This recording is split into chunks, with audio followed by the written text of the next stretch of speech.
Hello, puppies and kittens. Welcome to another episode of Quran Lessons for the Infidel. We have the usual assemblage. Sans Mubarak said he couldn't meet with us today. He has to work, and I just wish that Mubarak's boss knew what important work he does with us. All right, so we have Bogey. You want to get us started? Yes, sure, I can do that. So today's subject is Surah 4, the women. Ouch. The Surah 4 is one of the more eyebrow raising surahs in the Quran, as if you still have an eyebrow, you're going to have to raise it. Not surprised, our resident apologist decided to have a scheduling conflict instead. I think there might be some verses regarding those who would have a scheduling conflict instead of showing up to battle in the name of Allah. Um, yeah. This surah has 11 abrogations, just to kick the ball off, seven of them by 9-5. So we're keeping standards up. Uh, so I will just list them here for brevity: 463, 480, 481, 490, 491, and 4140 are abrogated by 9-5. And we'll get to them through the surah as we get where they are. The other abrogations are 443, the alcohol ban, part 2 out of 3 is in this surah, and the abrogated obviously by part 3, which is 590. Uh, the other abrogation is 464, which is abrogated by 980. We'll see what that is all about. 471 is abrogated by 9122. We're going to see where that is. And 492, instead of all the argumentation, 9-1 basically limits immunity from killing to treaty non-believers versus all the yimmer yammering in 492. So it replaces that section entirely. So we go into this surah and warning, this one is bad. So now the abrogation parts are mainly out of the way. Let's go into the fun part of the surah itself. For one, I will ask you to please read your notes. This is I good beg your stuff. pardon. My mic was off. Can I, before we start, can I say there were two claims being made by Muslim scholars of the objectives of the surah. The main object, the first claim of this surah, is to teach the Muslims the way that unite a people and make them firm and strong. We shall see that the surah verses do not in the least support such a claim. The second claim, it is also claimed that Surah An-Nisa was called so as a token of uplifting and honoring women's rights. But we shall see also Yes, that in fact such surah does not or does degrade women badly. Okay.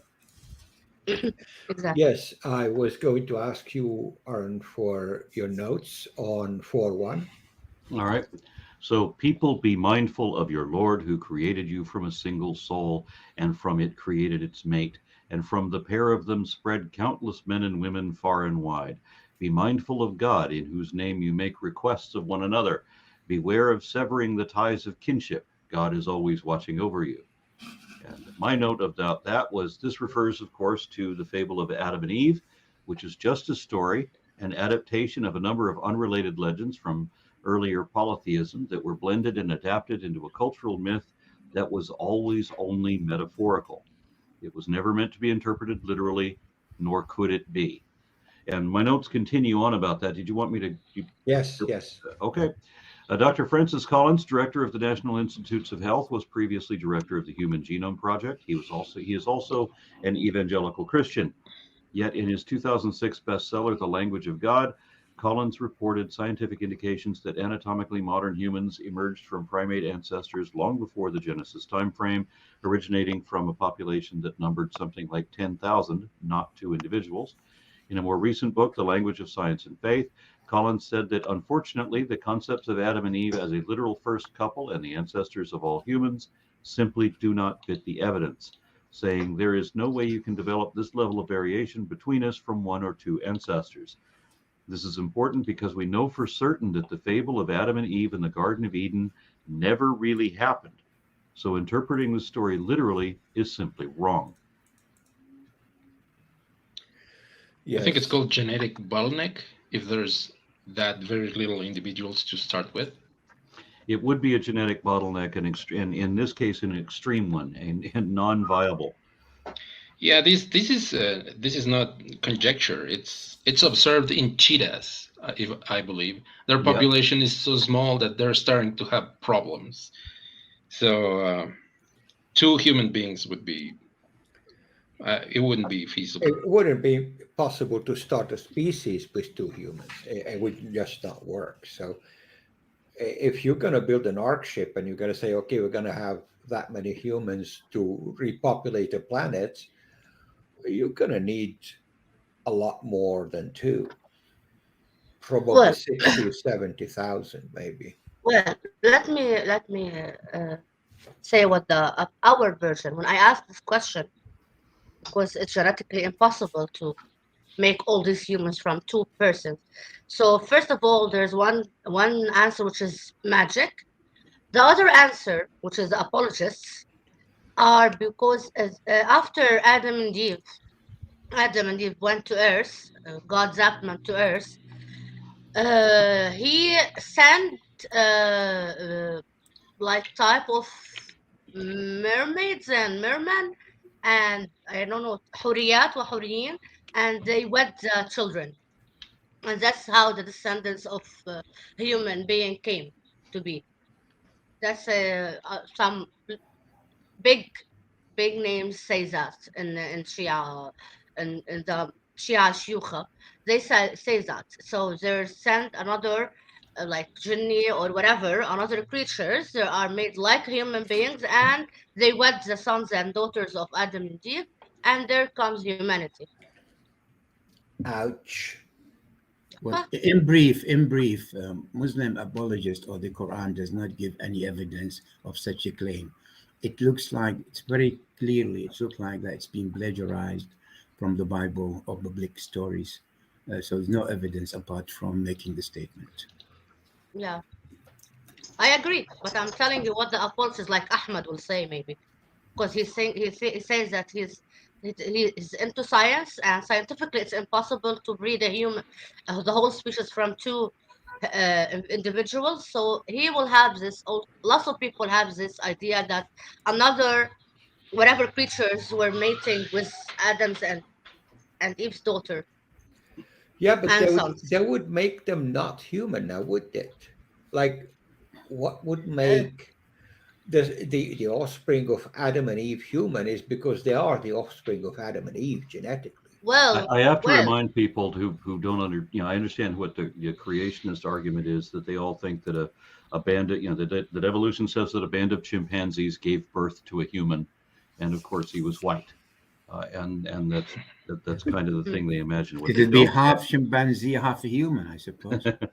Well, what they don't get is that evolution is the evolution of species is very similar to the evolution of languages. So the analogy that I always use is like how Latin replaced how Italian replaced Latin in Italy, and how Latin had diversified into Spanish, French, and Romanian in the rest of Europe. So I mean, there was never one guy to suddenly start speaking Italian, living amongst a bunch of Latin-speaking people. These are whole populations of people. This is how we start with a population of 10,000 people. There was 10,000 people now speaking Italian, and that's how this thing transgresses. It's not like, one first human. There was never one first human. There was never. If you had a time machine and all the time in the world, you would never be able to identify the first human out of any lineage. People can look this up for themselves. I mean, for example, there's a famous book, Don Quixote. I don't know if people know it. It's in Spanish, but it's really, really old. And when I was in school, I read it, and it's difficult to read the original. It's definitely not Latin, but it's not quite Spanish yet. It's right. It's weird. I've heard that analogy used before, that Don Quixote is a transitional species, and it's a perfect It example of is. that. It is. It's a very, very weird type of Spanish. If I'm reading it, I can barely understand it, but I get it. But it's definitely not Latin. It's like Arabic. The first when Arabic came to life, you couldn't now. If I read the old Arabic transcriptions, I will never understand it. All the words were attached, and there's no dotting, nothing. So it's very difficult to understand. It's Arabic, the first Arabic. Same thing. So my Arami. next note is 4.3, 4-3. Okay. unless So I don't think 1 or 2 are. Okay, so if you fear that you will not deal fairly with orphan girls, you may marry whichever other women seem good to you, 2, 3, or 4. If you fear that you cannot be equitable to them, then marry only one or your slaves. That is more likely to make you avoid bias. So the exception of being fair to your wives is just to marry. The solution to not being able to be fair for 4 wives is to marry just one wife and have 3 slave girls. And you don't have to be fair to the slave girls. That's the exception. Pre-Islam, there was not this. Well, the footnote that I have is that there was not this limit of 4. They set a limit for 4. Right, but what is the limit here? 4 Exactly. legitimate wives, like free Wait. wives, and 197 slave girls? Yeah, this Wait. doesn't Is apply that to the is, slave. is that a limit now? And then what's the Yeah. difference? Yeah. Wait. Sorry, Let me talk. people misses one thing important here. There's no link Yeah. between not to be able to be justice, to have justice between the orphan, and to marry 2, 3, 1, 2, 3, 4.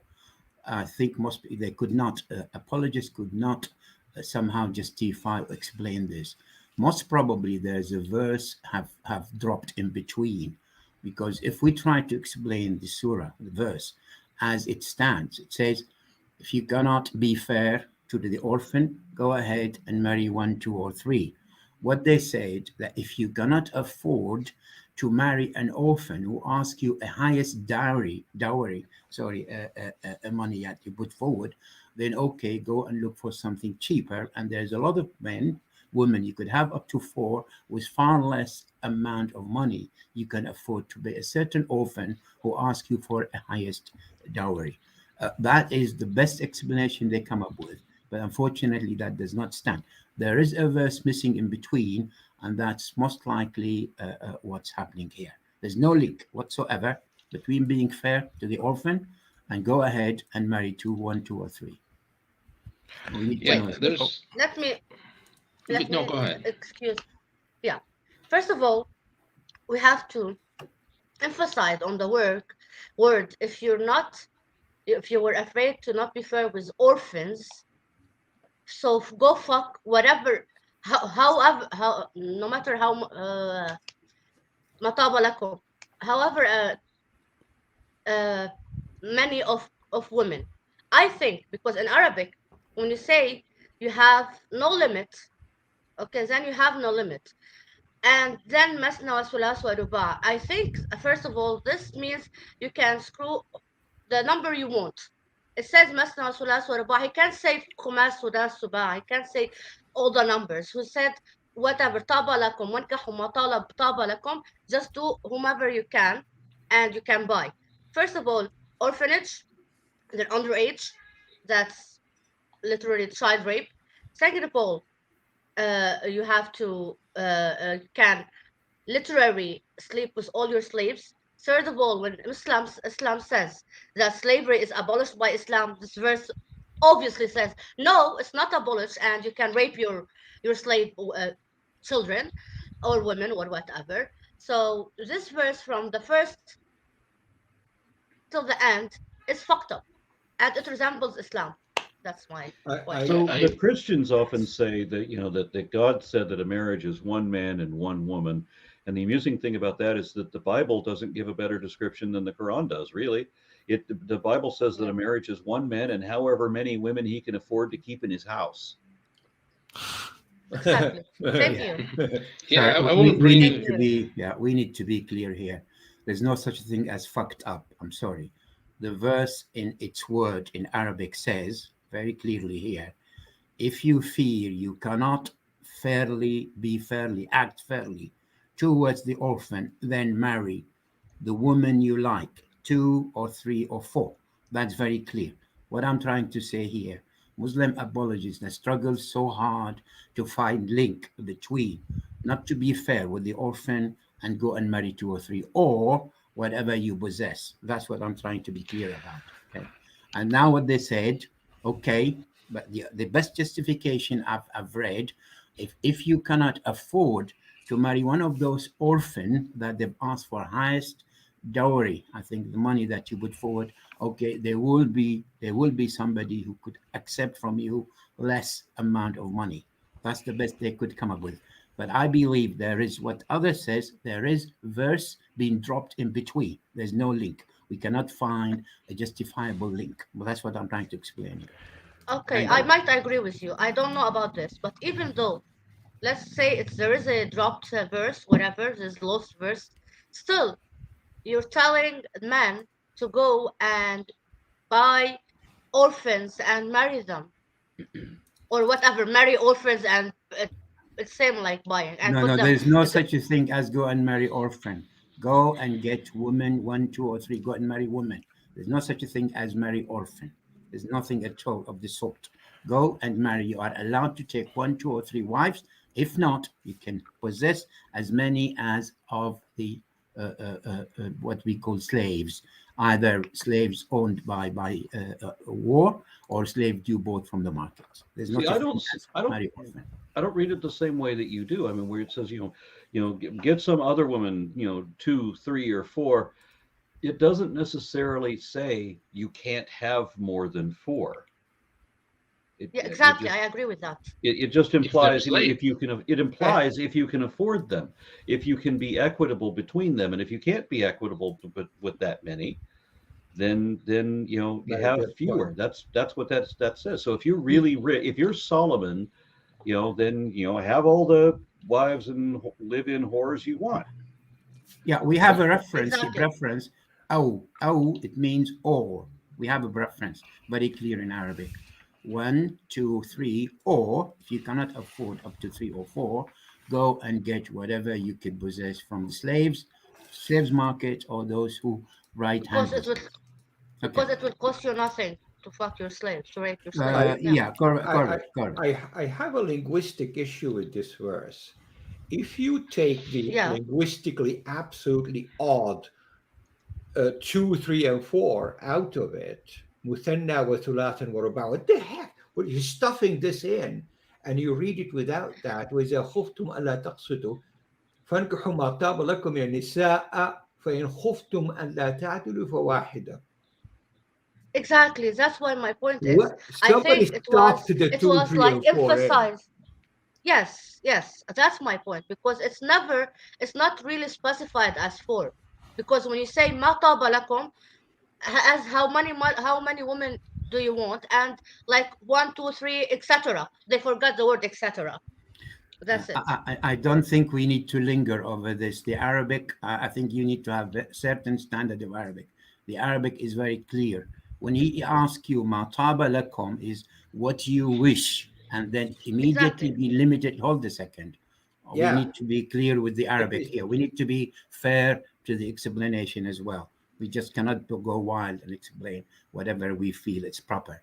Yeah. Ma taba lakum is what you fancy to do, whatever you wish to have, and it's be limited to one, two, or three, or four. Then, if you cannot do that, go and own a slave. That's as clear as possible. Now, we have a problem here later. You will not be fair to more than one because another verse will come and say, and you will not be fair. There's a contradiction which we will see later, that God invites you to marry one, two, or three, or four, but equally well is saying, but you will never be fair.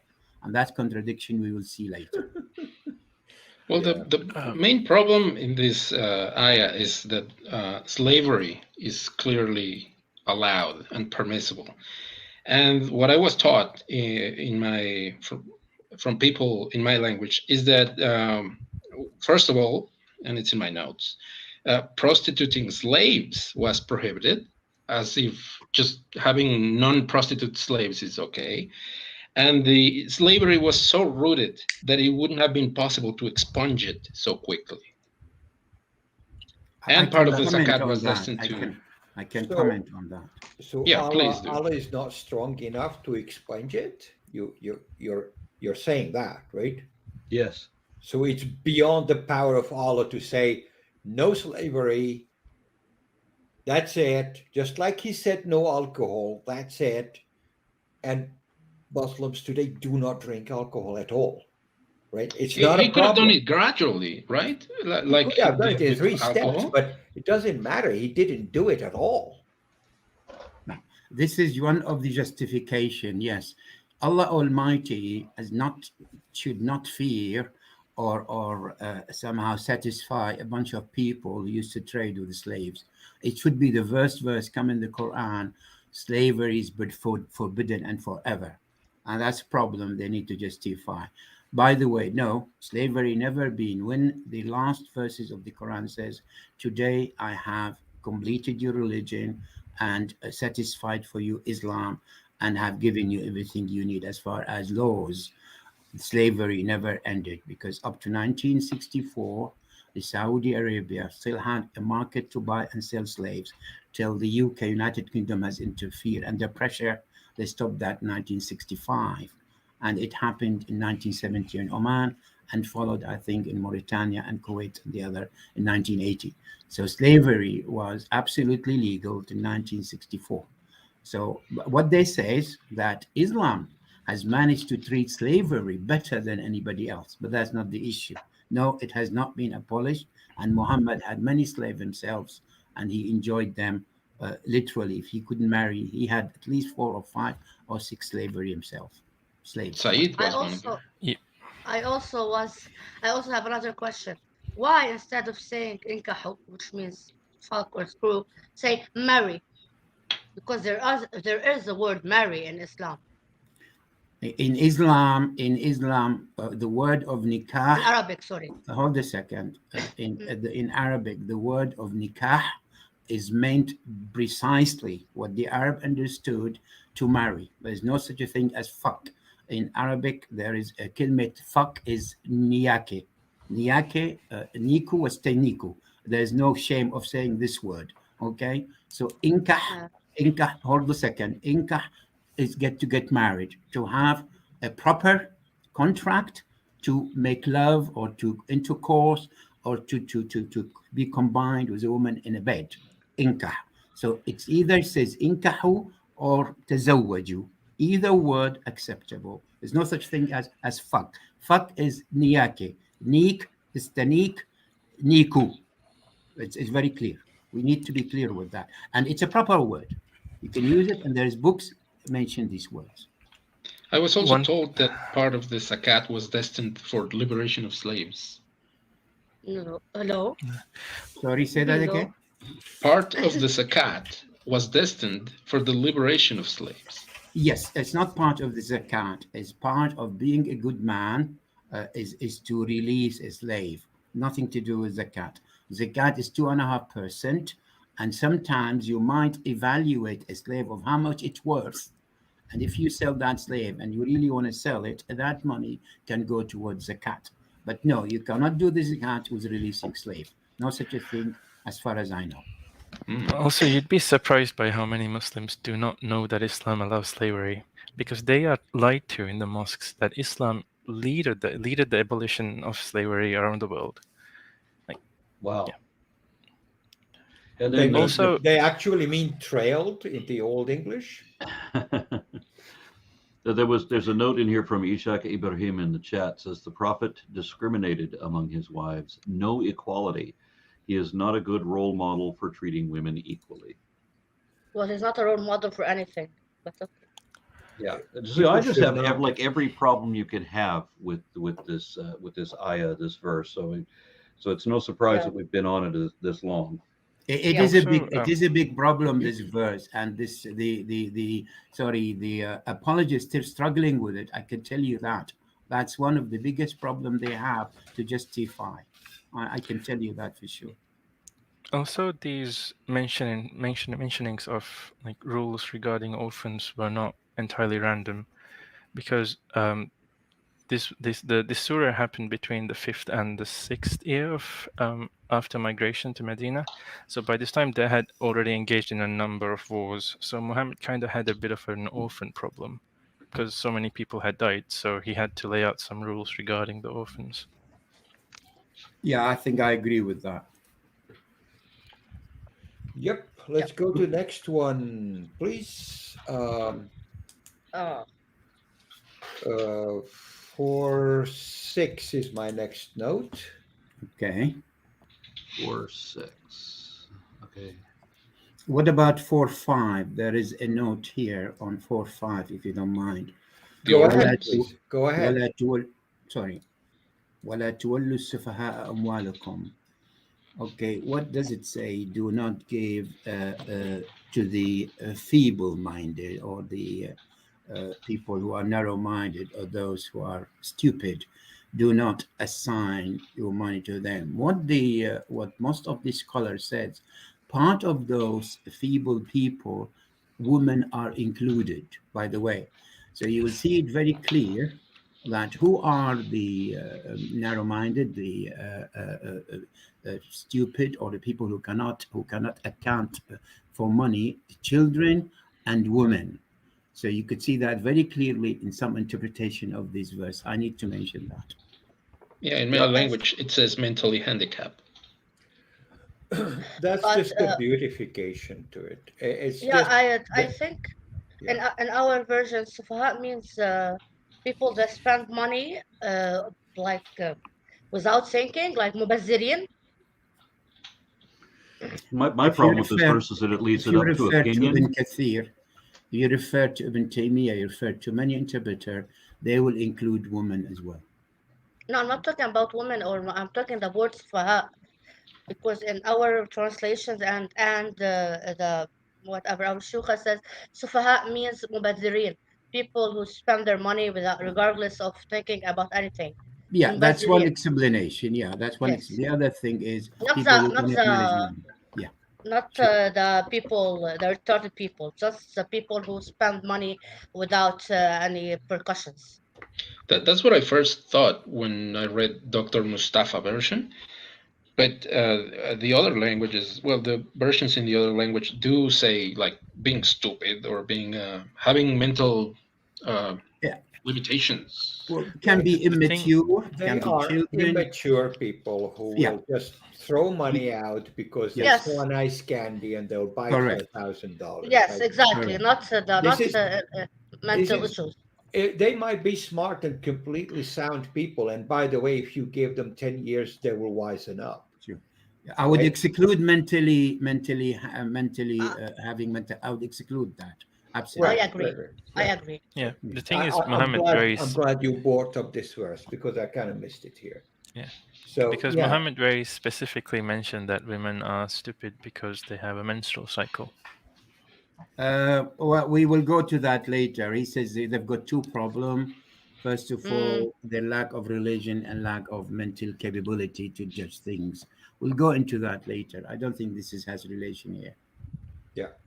Yeah, Okay, we'll go with so let's go to 6 after this, because 6 starts with what actually is explained by 4:5, which is don't give your money to those who can't take care of it, basically.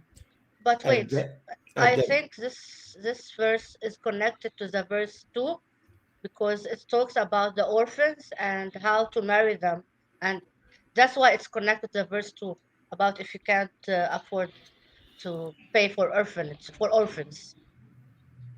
It's yeah, connected. it is. But I'm talking about the first two, where the first word of verse 4:6, which is ibtalu, and test. That's Exactly. the orphans until they reach the age of marriage. Which is the period. And if you Uh, find them of sound judgment at that point in time, then give them their money, because now you are a guardian of the money of the orphan, and now they have reached the age of marriage and they're not going to spend it on candy. Then you can give them the money until they reach that stage. I guess you have to hold the money back. yeah, Wait, we have three wait. issues in this verse. Sorry, we have Oh yeah, three Yeah. issues. I just wanted to clarify this slide into this verse, and then we go to the issues, please. Yes, go Okay. ahead. Can No, I go say ahead. the issues? Yeah, Yeah. please. All right. First of all, who is to judge what the maturity age? The Quran or Muhammad should be specific of that, or give us some criteria. No such a thing, because assumingly, Aisha was mature enough to marry at the age of 6. There is a big issue here. Who is to specify? Now, if we talk about the period, again, that's another big problem. It doesn't mean that if they become at the age of 12, if they have the period, they are mature enough to have money. Exactly. So I agree. let me just finish. Sorry. I'm just Uh, agreeing. Yeah. Okay. now فادفعوا إليهم أموالهم. And the other issue, ولا تأكلوها, pay their money and do not take anything of it.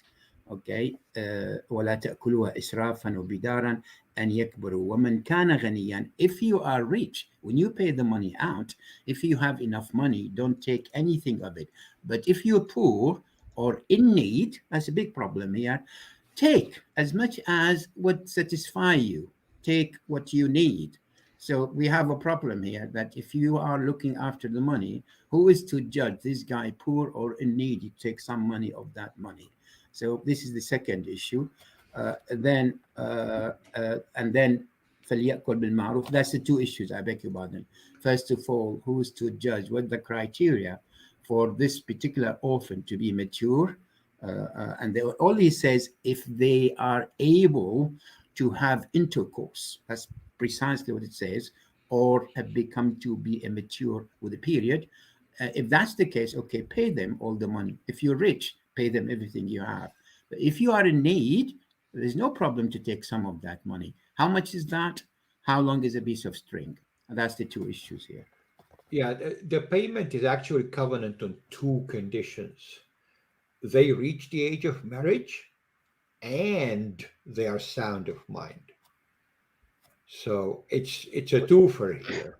So you Okay, can so what is the age of marriage again? Because I mean, till Period. just, 6 for Six. girl, yeah, 6 for so girl. No, if not you, 6. Not Yeah. 6. Wait.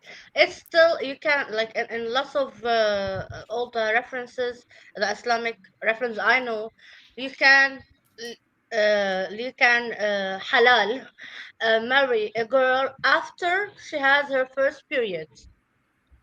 So it might be at 6 or at 14, but she has to have her period, Let me because period clarify is this, somewhat please. somehow connected to the brains and the maturity of a girl. I have no idea, but that's what's the right time of being able to get married. Yeah, let me clarify this.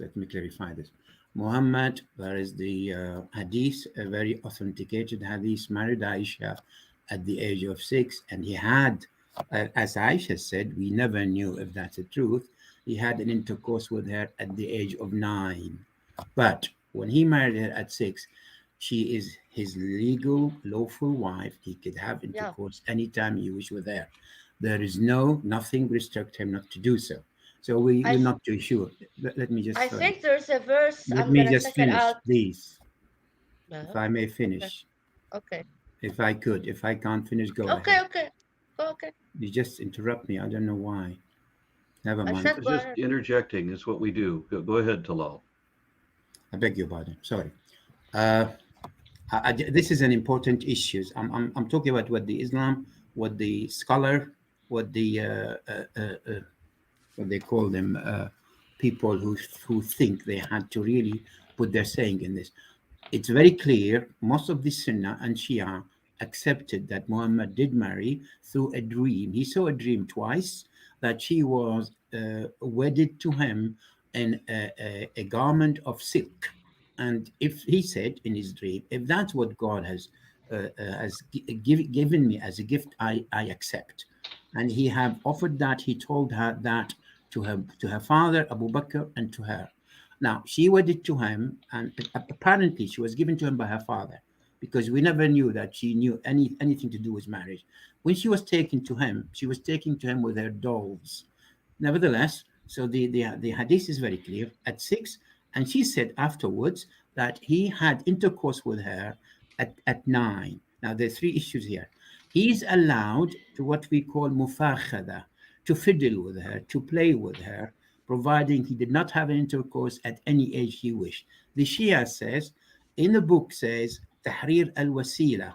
It means the liberation of the past. What you find is a book by Ayatollah Khomeini has got a fatwa. The fatwa says it is legal and it's lawful for any man to have, to fiddle, to play, to enjoy sex with even an infant, providing he does not have an intercourse with her. Now, the Sunnah has to justify when is the girl or a woman, or if you wish, is capable of doing that. Said if she can take the penis of the man. I'm just saying it clearly. And who's to judge? God knows. If she is capable of having that intercourse, then she is okay to marry. That is the most known justification Muslim apologists offer. So when you ask what the age of marriage, that is the criteria when a Muslim can have an intercourse or marry a girl. But there's no age limit for a man to marry a girl or a woman. Somebody in the chat said something similar. They said there were no age limitations. You can marry girls even if at 2 months old, but not have sex with the girl until she's able apparently to menstruate. Correct. Yeah. All right, let's move on to 4, 11, and 12. I have a note on 4, 9. Okay, yes, please ahead. Because there's a different interpretation that I have. Hold on, let me move to 4, 9. It talks about when somebody's dying, right? Those who would fear for the future of their own helpless children, if they were to die, show the same concern for orphans. Let them be mindful of God and speak out for justice. Yeah, the interpretation I have is that if a man is about to die and he dictates, he makes a will that is detrimental to one of the inheritees, one of the people that are going to inherit his one of their heirs. Stuff. The heirs, yeah, right. Sorry. Whoever is present must fear Allah and attempt to steer the dying man towards a more just will, fearing like it would be affecting his own children. That's my interpretation. There's a problem here, by the way. There's a big problem. As Stu saying, apparently the English interpretation is not proper. What it says, those who fear that can leave some heirs or people or children are weak. The word di'afa doesn't say that they're going to be poor or anything. Di'afa, it means weak. And they fear something might happen to them. So let them fear God and say something good. That's what the interpretation. They have taken it as, okay, make sure that you leave some money for them so to enjoy and be protected. But apparently that's only an interpretation. It's not the proper Arabic word for it. Okay. Can we go to 11, 12? All right, please. 11, 12. This is clearly not just in a matter of witnessing, but also in inheritance. Male equals to female. Then it goes in details of who gets what portions. So yeah, if we want to read through it, it's pretty longish. Yeah, and it specifies that women can never get, or females, whatever age, can never get as much as males. Yeah, yeah. So if we want to go into the details of the mathematics involved here, Yes, yes. This because is the issue. I was not going to follow into it. I was going like, yeah, sure, who cares, whatever. No, let Talal go. Yeah, please Yeah, go. okay. Well, this is an issue which is I have actually exposed and it's been spoken about in my book, but I'd like to I like to mention it here in a bit of detail. If we take verses 11 and 12, there's a portion assigned to a man if he leaves behind him three daughters, let's say more than two, a father and a mother and a wife. And specifically, the go refer to 11 and 12, you will see 2/3 if he has daughters more than two, anything more than two, 2/3 will go to the daughters, irrespective. A sixth, 1/6 will go to the father, and 1/6 will go to the mother, and 1/8 will go to the wife. Now, if we added those together, we need 12.5% more than the assigned portion to give these dividends or these divisions. For instance, if we have $1,000, we give 2/3, a sixth, 1/6, 2/3, 1/6, plus 1/6, plus 1/8. You need to have 1,125. Now, what the Muslim says, unfortunately, they cannot revise this, they cannot update it, they cannot change it. Apparently, whoever made that assignment has absolutely zero knowledge of the fractions, whoever he is, Allah or Muhammad or somebody wrote on their behalf. Because then what they said, we're going to do the integration or the approximation. In Arabic, that's called al-awl, that takes a portion of the assigned figure to come up to the 100%. And they do that all the time. So actually, the wife will not take 1/8, will take 1/8 less. I'll repeat the figures. If a man dies and he leaves three daughters, a mother and a father and a wife, the Sūrah says 2/3 for the daughter, 1/6 for the father, 1/6 for the mother, and 1/8 for the wife. Adding those together, you will not come with 100%. If you have $1,000, you need 1,125 to have equal portions of that. Yeah, You too bad need- there was not you basic need- calculus and Al-Baqarah, for You example. need to get the guests and the witnesses to pay into the pot. So they come with what I said, al-awl, you put them together, you take a portion of each to come back with 100. So apparently you don't take actually 2/3. You took 2/3 less, 1 or 2% or whatever comes to make it 100% total, to make it one total. Yeah. And yet, this is all supposed to have been dictated by God. Yep. Exactly. He who made maths. This Yeah. is not. This is not the inspired word of God. This is the literal word of God. Very, very few Muslims, if any, that I've ever met would say, well, the Quran is the literal word of God. No, they will all agree, except a couple of people who probably don't, that My this is the simple literal question, word of was Allah. God using a calculator or was he thinking through his mind? I never knew. Using Is this in calculator. your Yeah, well, that's a is simple this in your question. book, I didn't Talal? get an answer yet. Okay. Talal, Sorry. Anton asked, is this in your book? Oh, yes, it is. It is comes under the contradiction of the Quran, and in the Islam delusion, you will find it under the Quran.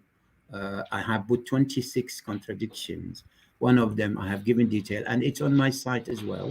You could see it under trawundi.com under what Islam is all about and how God could not divide between the inheritance properly. Oh, So I think we're ready to move on.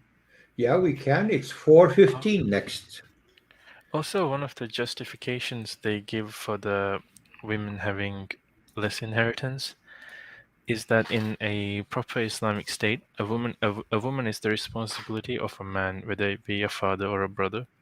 So the man has an obligation to look after the woman. So the man needs the extra money to take after the woman, and the woman gets less because she doesn't need the money to take care of herself.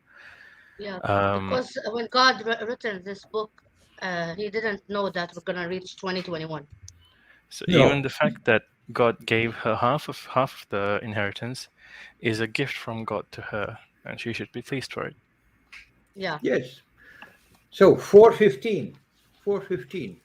If any let of your that one. women commit a lewd act, call for witnesses from among you. Then, if they testify to her guilt, keep the woman at home until death comes to them or until God shows them another way. Yes, Wait, this is a very controversial verse in the sense, and I please, Diana, go ahead. before that, I have to say something because I know a lot of Muslims, like regular people, who say that okay, God said this, but in our will, we're gonna our children will inherit the same. But 13 and 14 literally says if you don't obey this, you're going to hell. Yep. So don't give women the rights. You're going to hell if you don't obey this. لا تقطع حدود الله يعني. If you're Yeah. like crossing the boundaries of God if you give women as much as boys. And Yeah. then we go to. Sorry, I have to say this. Yeah, you're right. Yeah, the Yeah, least you adhere to your religious doctrine, the more humane you become. It's exactly. weird, So huh? here is a small problem with this verse that is really, really nasty and bad. So those women who commit sex outside marriage Mm, and they have four witnesses to have seen it, which is the only positive thing in this verse, is that you actually, in order to convict a woman with this, you have to have four men or eight women seeing yeah. this. Okay, I'm getting this right, right? Yes. Yes. And apparently, according to some hadiths, they say like a key in a lock. Okay, that's the description given in the hadith as to how they need to see it. So by looking at this, I was going like this safeguard makes it nearly impossible to convict a woman with this crime because I mean that's a freaking crowd. Let me tell you. Yeah. But But however, let's get to the funny part because this is just out yes. there. It's like, hey, this is happening in this verse. If they testify, then put them in the houses. It Prison them.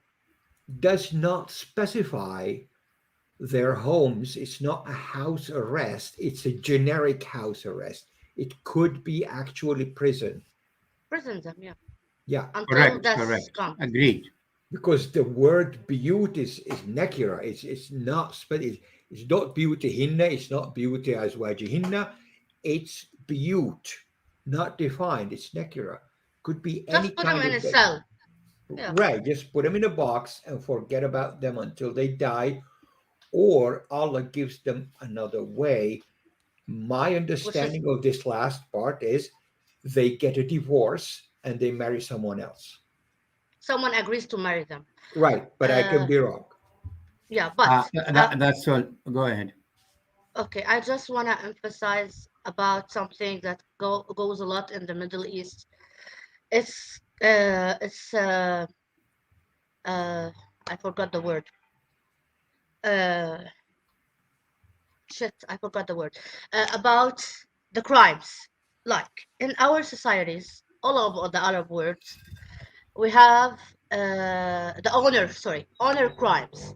Literally, if you know that your daughter or your wife or your sister or whatever woman is doing adultery, literally, if you kill her, literally, that's in most of the laws of our Arabic Islamic countries.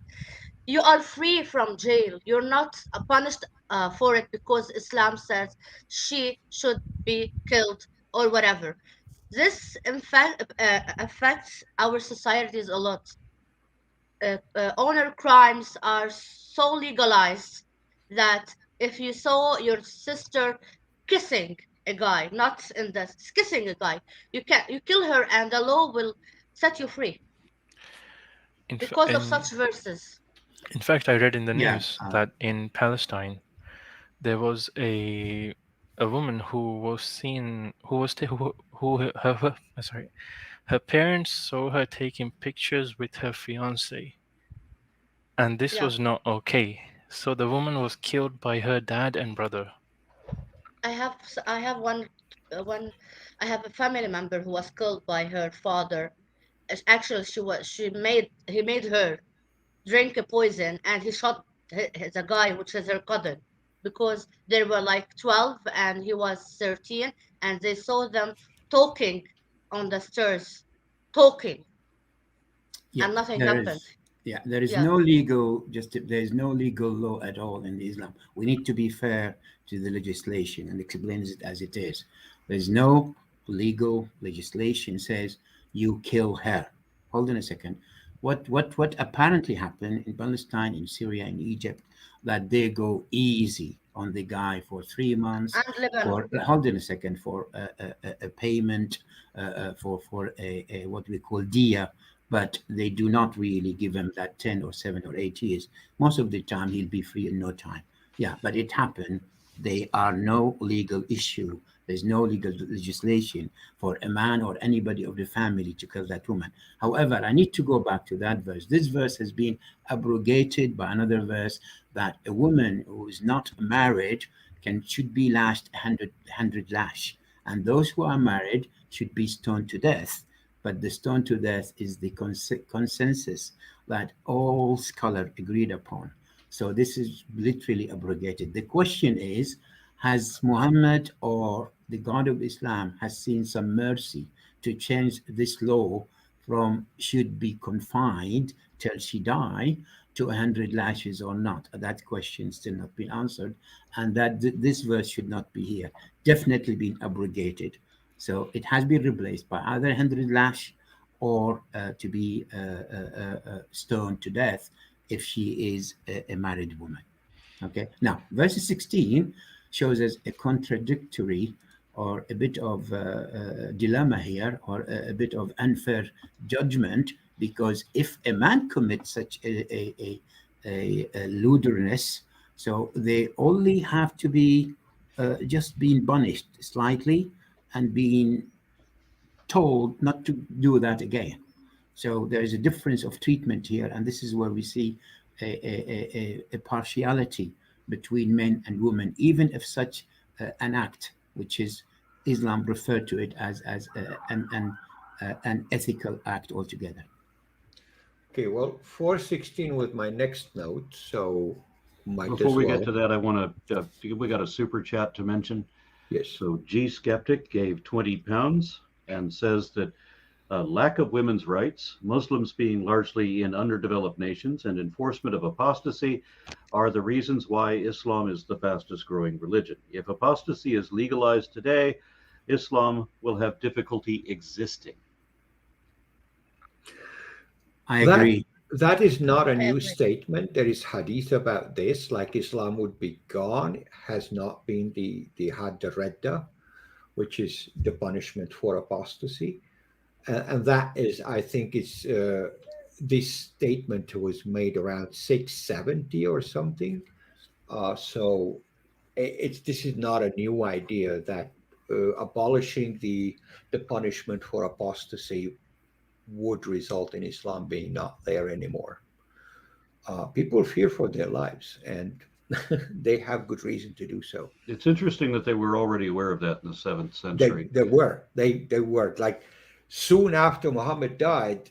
I think somebody said this. I'm not sure if it's attributed to Omar or Abu Bakr or somebody of the early people, that he said this, and he said, "Well, we would be goners if we can't kill the infidels like that."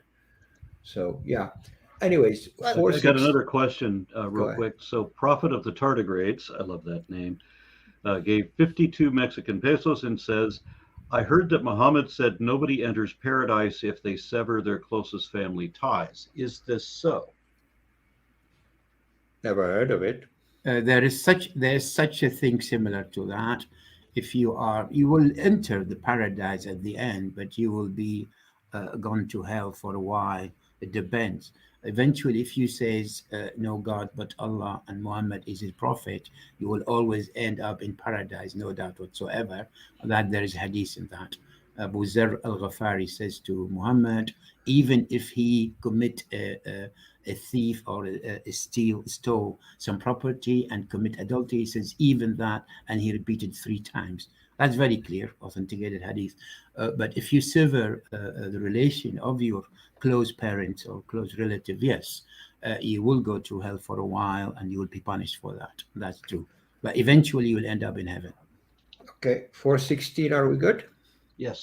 The only thing Yes. about 416, as I mentioned, that and if 2 men among you committed lewdness, they'll punish them both, and that punishment could be anything.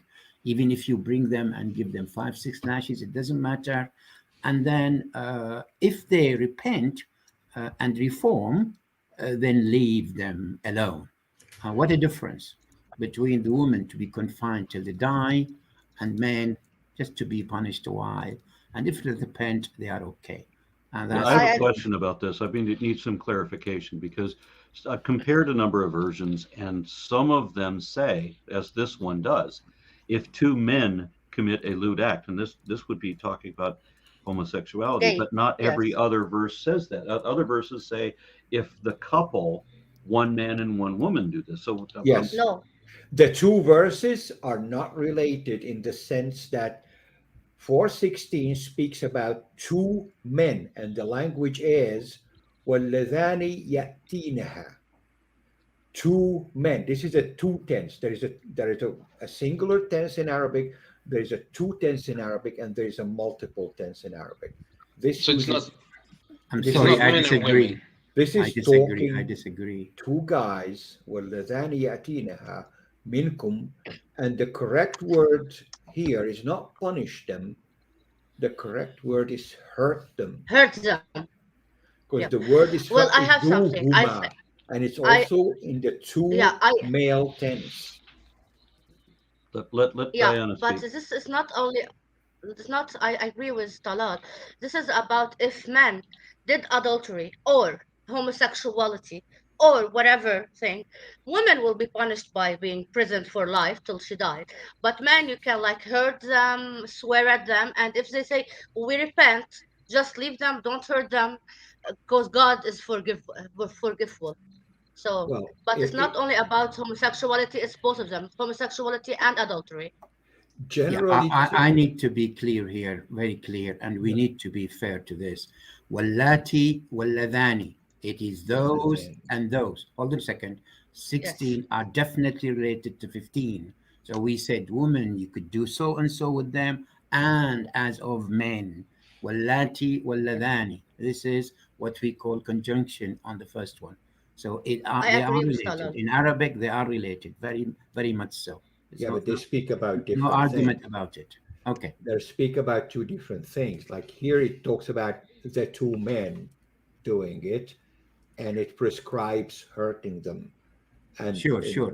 we see that the يعني منكم. interpretation of this in Never mind. Iran, for example, is to hang them slowly until they're dead.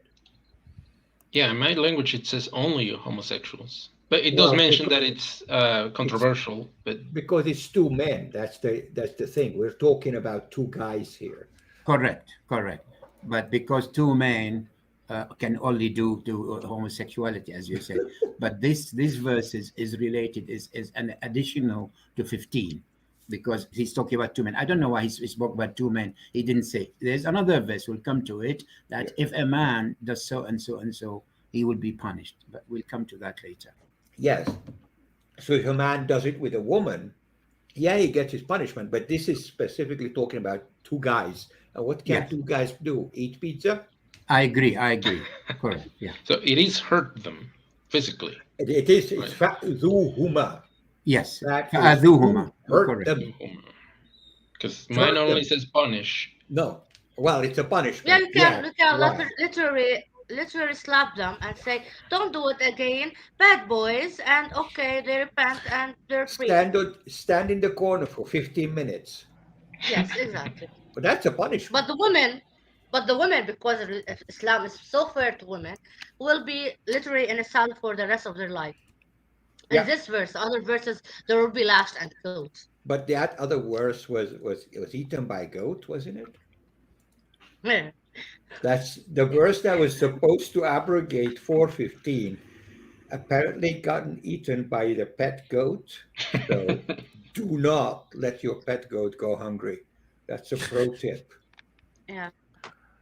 Okay, 418 is my next note. Before we go to 418, Yes. one word, sorry, to add.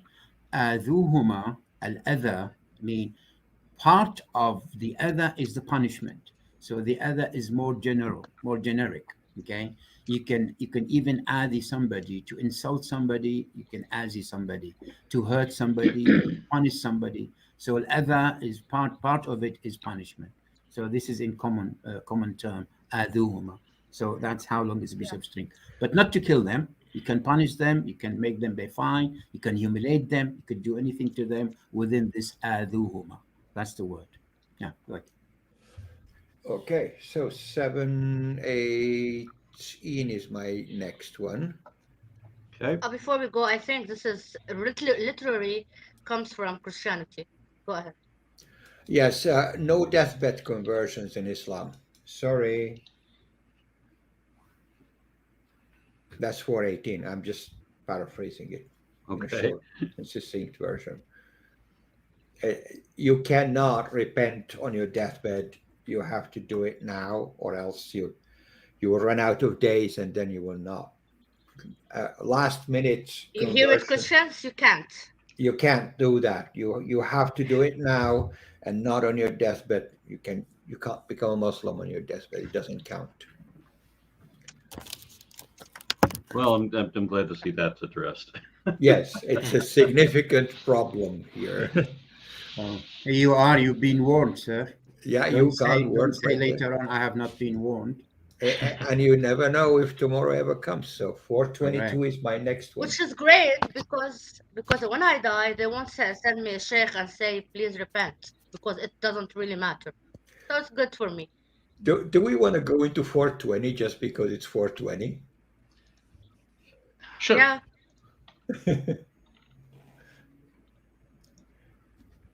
Do you, Wayne, Arito Wisdom? So if you No, want wait. to, I think You we can should go to replace. 19 first. okay, let's 19. go for 19. Yeah. Read it, Bogi. 419 Because it's about says, women. you who believe it's not lawful for you to inherit women against their will. Okay, well, except slave girls, of course, because they don't get to say. Mm. Nor should Mm. you treat your wives harshly, whatever that means, hoping to take back some of the bride gift you gave them, unless they are guilty of something clearly onerous, aka you catch them with somebody else. Mm. Live with them in accordance with what is fair and kind. If you dislike them, it may well be that you dislike something that God has not as and is good for you. Now, if you dislike your wife, why don't you just divorce her? Like, what's the big deal, right? You just look each other in the eye and say, well, okay, we don't like each other much. Okay, No, fine, we have my a divorce. my my comment on this, how pitiful are we? So if even if the man dislike us, it's okay. Don't hate something. Maybe God have something good in it. So if you don't like them, just it's okay. Bury with it. Pity them because maybe God will write you something good in it. What the? Okay, no comment. Yeah. So Yeah, it's four very four pitiful. to 420 says if you want to change your wives a little bit, Yeah, sorry, before the Mm-hmm. 421 issue in this 19, which yeah. is again an unjust deed, an unjust legislation, when it says, وَلَا تَعْضُلُوهُنَّ لِتَذْهَبُوا بِبَعْضِ ما آتيتموهن إلا أن يأتين بفاحشة مبينة, unless okay, don't take what you have given them unless they have committed some awful deeds. In that case, you can't take whatever you have given them. The So dowry money. basically, He's talking about the big, dowry money, right? yeah, correct. So Yeah. that's big problem here. So they have men are legally, and who is to judge? Who is to judge about this commit whether adultery, or he's seen something he doesn't like, or he left the house without his permission, or she didn't make herself pretty for him, whatever. So not necessarily fahisha.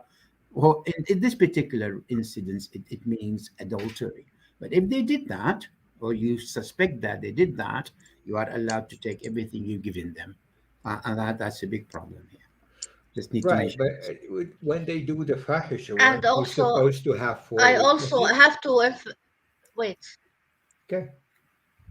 Mubayyana, Well, yes. But also, let's just say the truth. State the truth.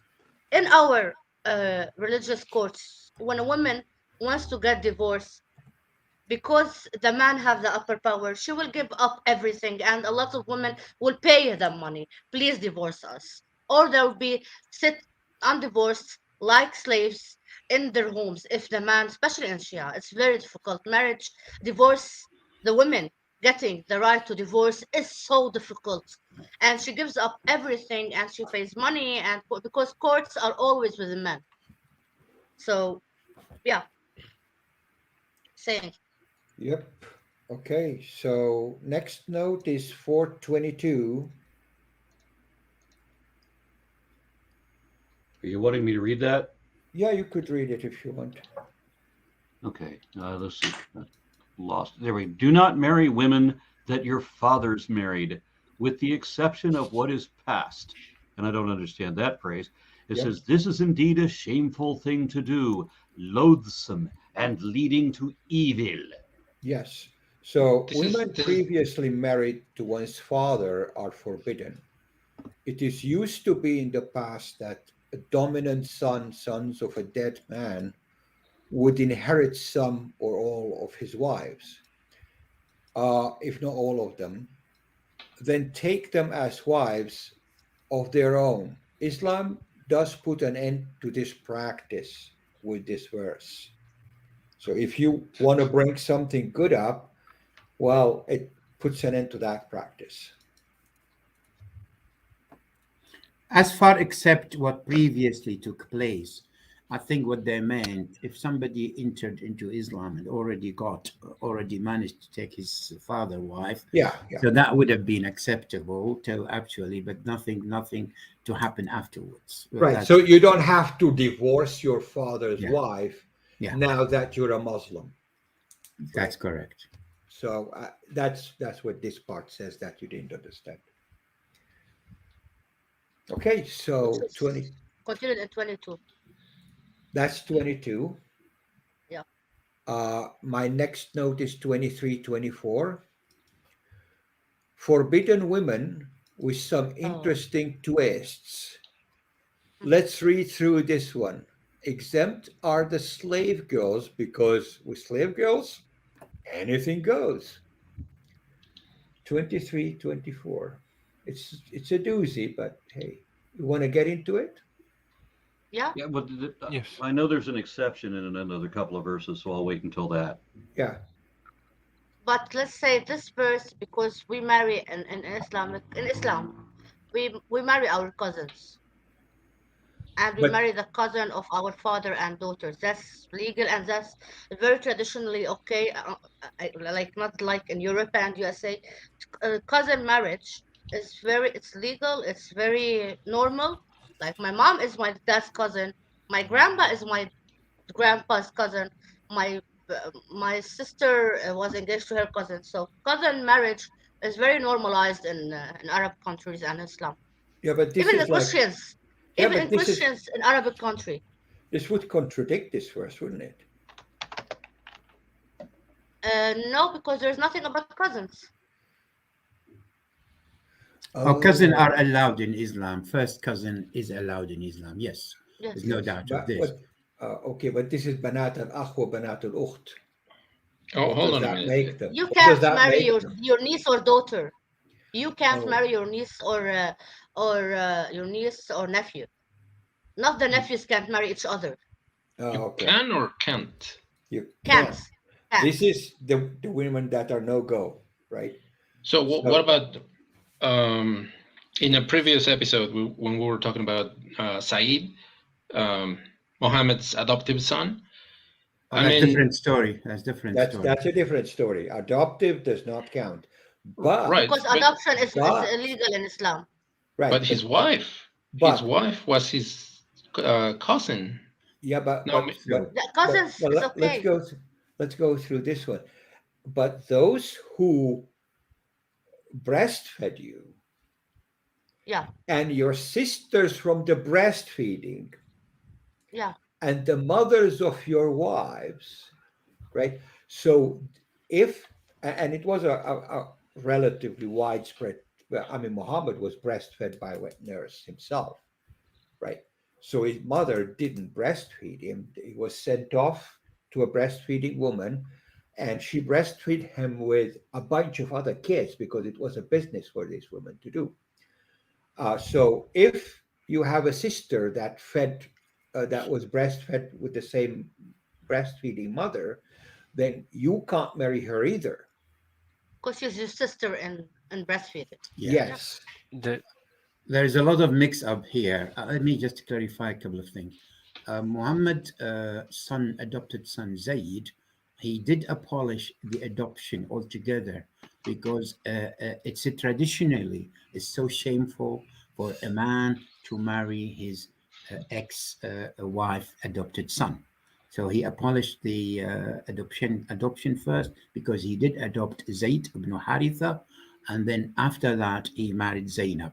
So that's nothing to do with relative as such. It's a matter of yeah, tradition, and he couldn't do that because he knew most of the Arab would come against him.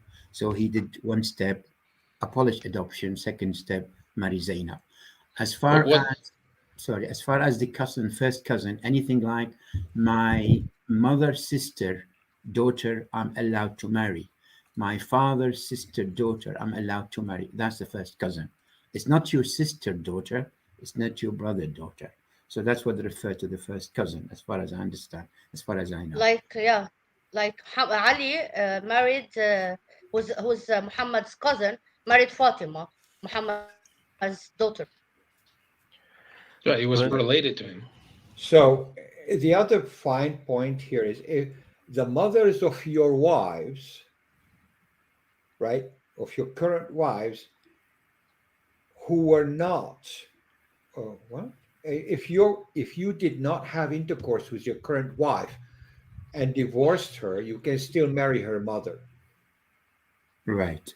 Yeah, but Right. it's a lot of mixed up. We go to the rada'a, what you said, is Yes. she being breastfed.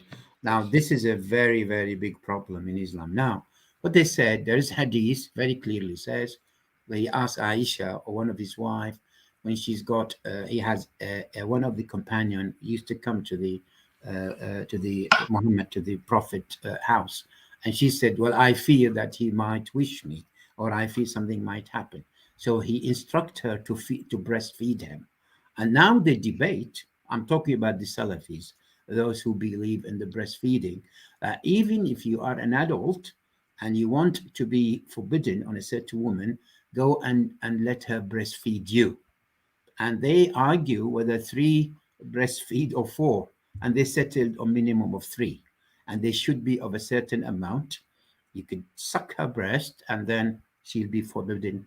And if that is would strengthen the relationship between somebody, you and somebody who's got a wife, and you to come into his home or her home, and that there is a very authenticated hadith of this, and that's all the way the Al Azhar, which is one of the biggest establishment of fatwa in Islam, do recognize that, and they have got a very clear definition, a very clear explanation of this. That's a big Yes, dilemma in Islam. yes.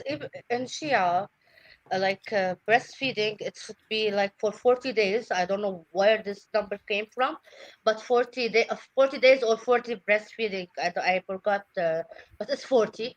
And the guy, my mom, is literally the sister of her cousin.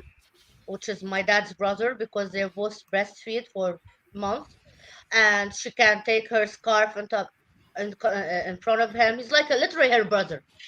He became literally her brother. So my mom is my cousin's brother. Yeah. Her cousin's Well, brother. My mom is brother of her. Oh, okay, it's complicated. My family is complicated. But Yeah. yeah, one thing also, I was talking about marrying your cousin. In Arabic countries, it's not only about it's a tradition, because like we have lots of Christians in Lebanon, and even Christianity here, there are a lot of people who marry their cousins. So it's an Arabic tradition also, not only Islamic.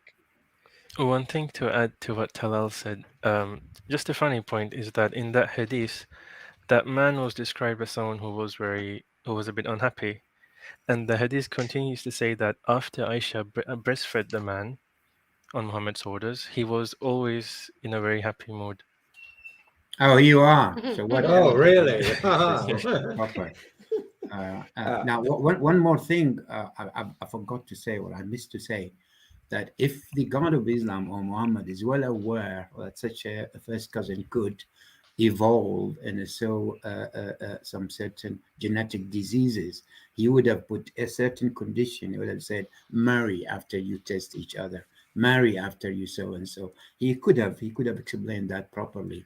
So this is one of the issue, one of the things to say, that the author of the Quran was not aware of the awful, dreadful genetic disease that could happen from being from marrying first cousin without being exposed to a proper test to make sure that everything is clear. To be fair, to be fair, in our courts, religious courts, if you're marrying your cousin, you have to make tests, and if the test came negative, you can't marry. You can't marry. Yeah, and I'm talking. I'm not talking about the legal now, the legislation, I'm the talking about the civil. religious courts, not the legal. The No, religious religious courts. code doesn't. I mean, there's not such a thing And as it's test in Muhammad time. yeah, I Absolutely know. not. Not. I'm not. Yeah. I'm talking now. To be fair Now, about well, now now, they're the trying to religious make courts. Islam.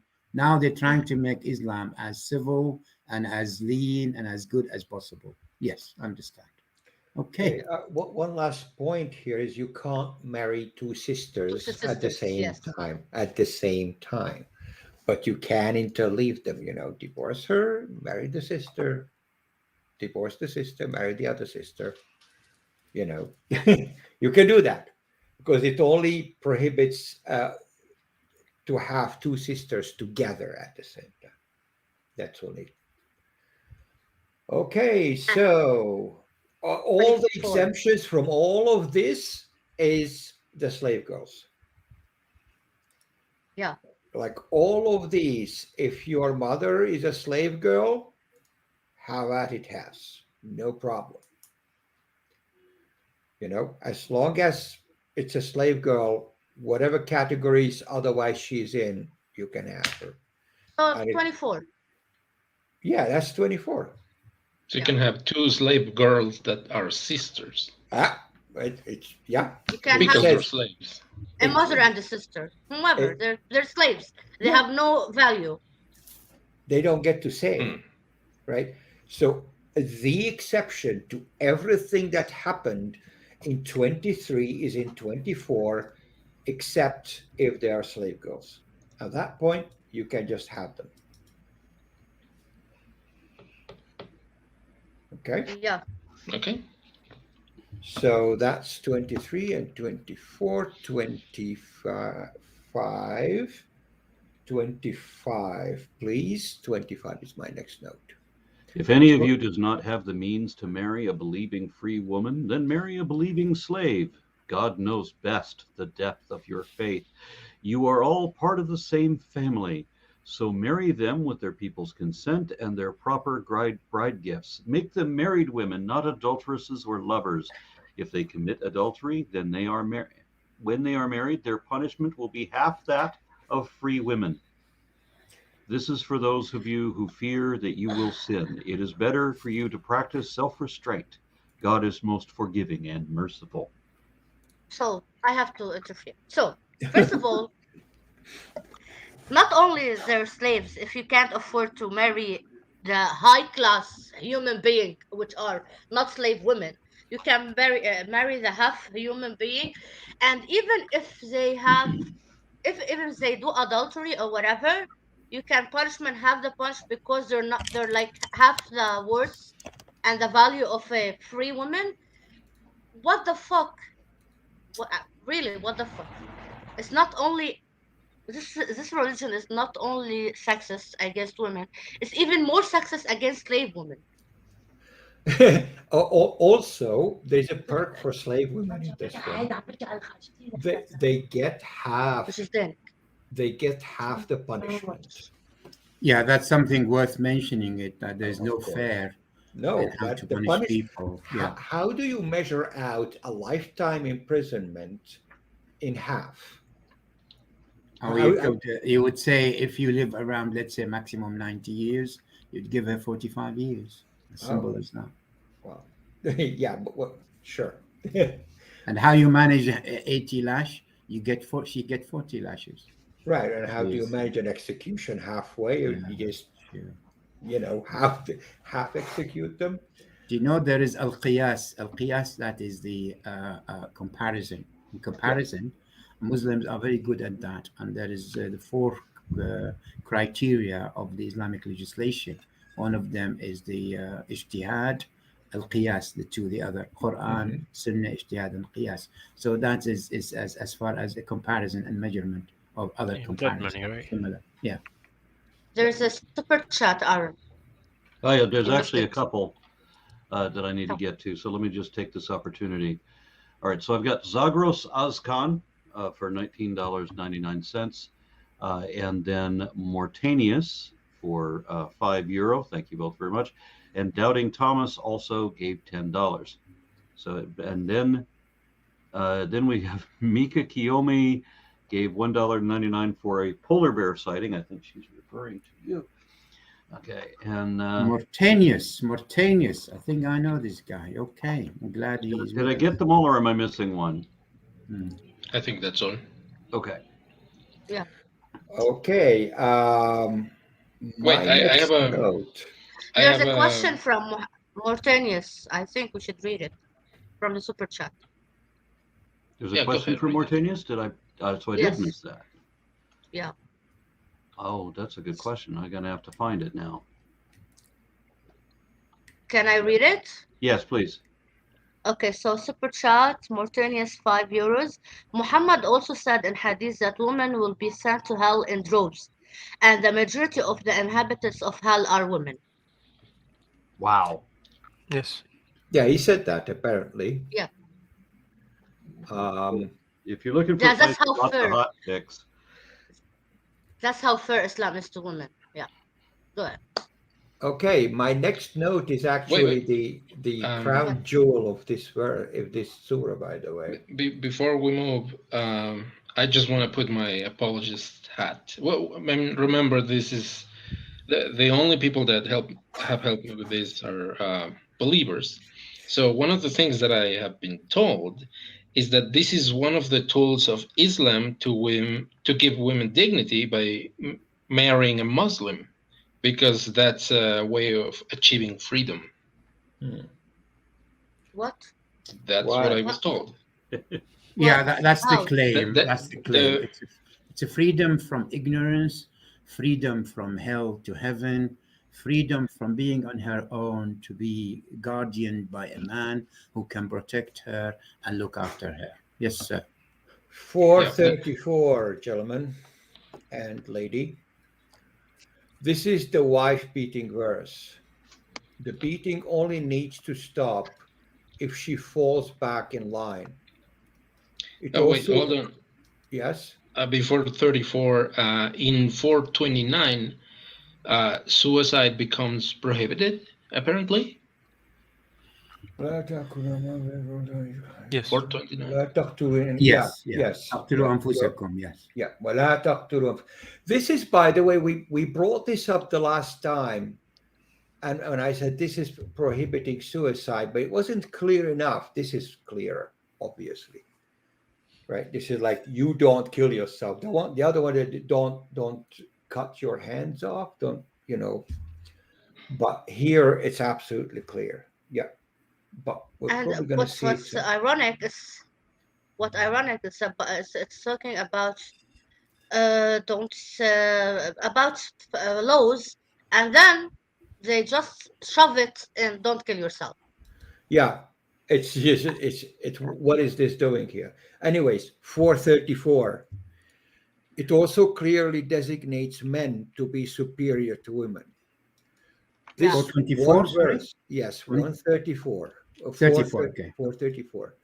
This one verse would make this ideology repugnant to me.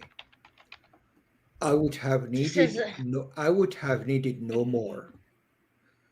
Calling for the beating into submission of 50% of the population of this planet is never a good idea. Nor should the yeah. ideology that holds this edict be considered good or viable. Even the fear of her disagreeing can trigger the beating. I would contend this verse to be the worst verse in Islam. I also note 434 is not abrogated. Aaron, please read your notes. On 434. Yes. Okay, 1 second. Here, translator Halim explains that if your wife tries to act superior, you should only hit her once. Other translations say that you should beat your wives lightly. IslamicStudies.info adds that whoever or whenever the Prophet, peace be upon him, permitted a man to administer corporal punishment to his wife, he did so with reluctance and continued to express his distaste for it. And even in cases where it is necessary, and here it says it is necessary to physically beat your wife, the Prophet, peace be upon him, directed men not to hit across the face, nor to beat severely, nor to use anything that might leave marks on the body. So the Prophet, who speaks for God, says there are times when beating your wives is necessary, just like those times when you have to spank your children. In either case, we should be careful not to leave incriminating marks. See, perfectly fair, justified, and civilized. Sarcasm mode off. Yeah. They actually left a part out of there that should be included. It says to not leave a mark on a place that is visible to other people. So as long as it's hidden, it's okay. Even people at the time or soon after Muhammad, realized how stupid this verse is and started weaving the apologetics around it, as you found out in the translations, Aaron. Yeah, may I bring one of There is the a lot of hand wringing around this verse. may I For bring very one good of reasons. those? Yes, One of please. those apologetics? Yes, go ahead. And again, this is not my opinion, but this is what I have been taught. And it's an objection to what you said, Bogi, because the word in Arabic is daraba, which means showing off anger, not physical violence. What the fuck? Oh, why? Which Arabic is this, dude? I'm No, all ears. no. I'm all ears. Okay, wait. Let me wait. Let me speak here a little. We're Let's waiting. say I'm Arabic speaking woman. I'm a Christian Arabic speaking woman. Yeah, I'm let's say I'm an Arabic She's cutting off. You're cutting off. Please start over. All right, till she comes Christian back, let me just add a touch to this verse. This particular woman. verse. And I said Okay. I read this Oh, verse. she's back. You're back? Diana, you there? You are cutting off. Because I would love to hear what she has to say about this. Oh, yeah. I would too. Because that is the apologetic Yeah. that I have. It's it says using the sea walk. Can you hear me? Yeah.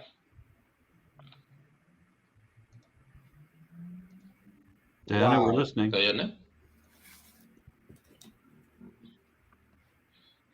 Yes. Okay. So I'm just an Arabic reading woman. I'm a Christian Arabic reading. So first of all, men are in charge of women. They're better than women, and then men should like spend money on their women, the good ones, the silent good ones who don't say anything bad, and And don't be, and we're telling the guys, don't be frightened from their, I don't know, saying no, maybe.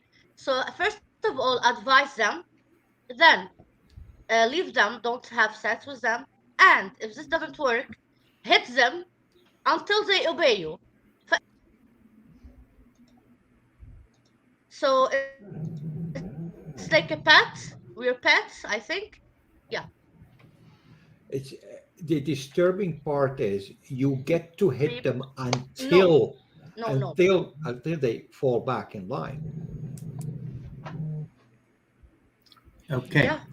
Yeah, Well, this yeah. is one of the verse that unfortunately Muslim apologists and all the scholar could not wash away. They tried very hard. At the end of the day, they tried to justify that by a light beating as something that women might accept to go back into straight course and the rest of it. So all justification, they ended up with al-Quraniyun, those who had to interpret the word daraba, that to say really leave them alone for good.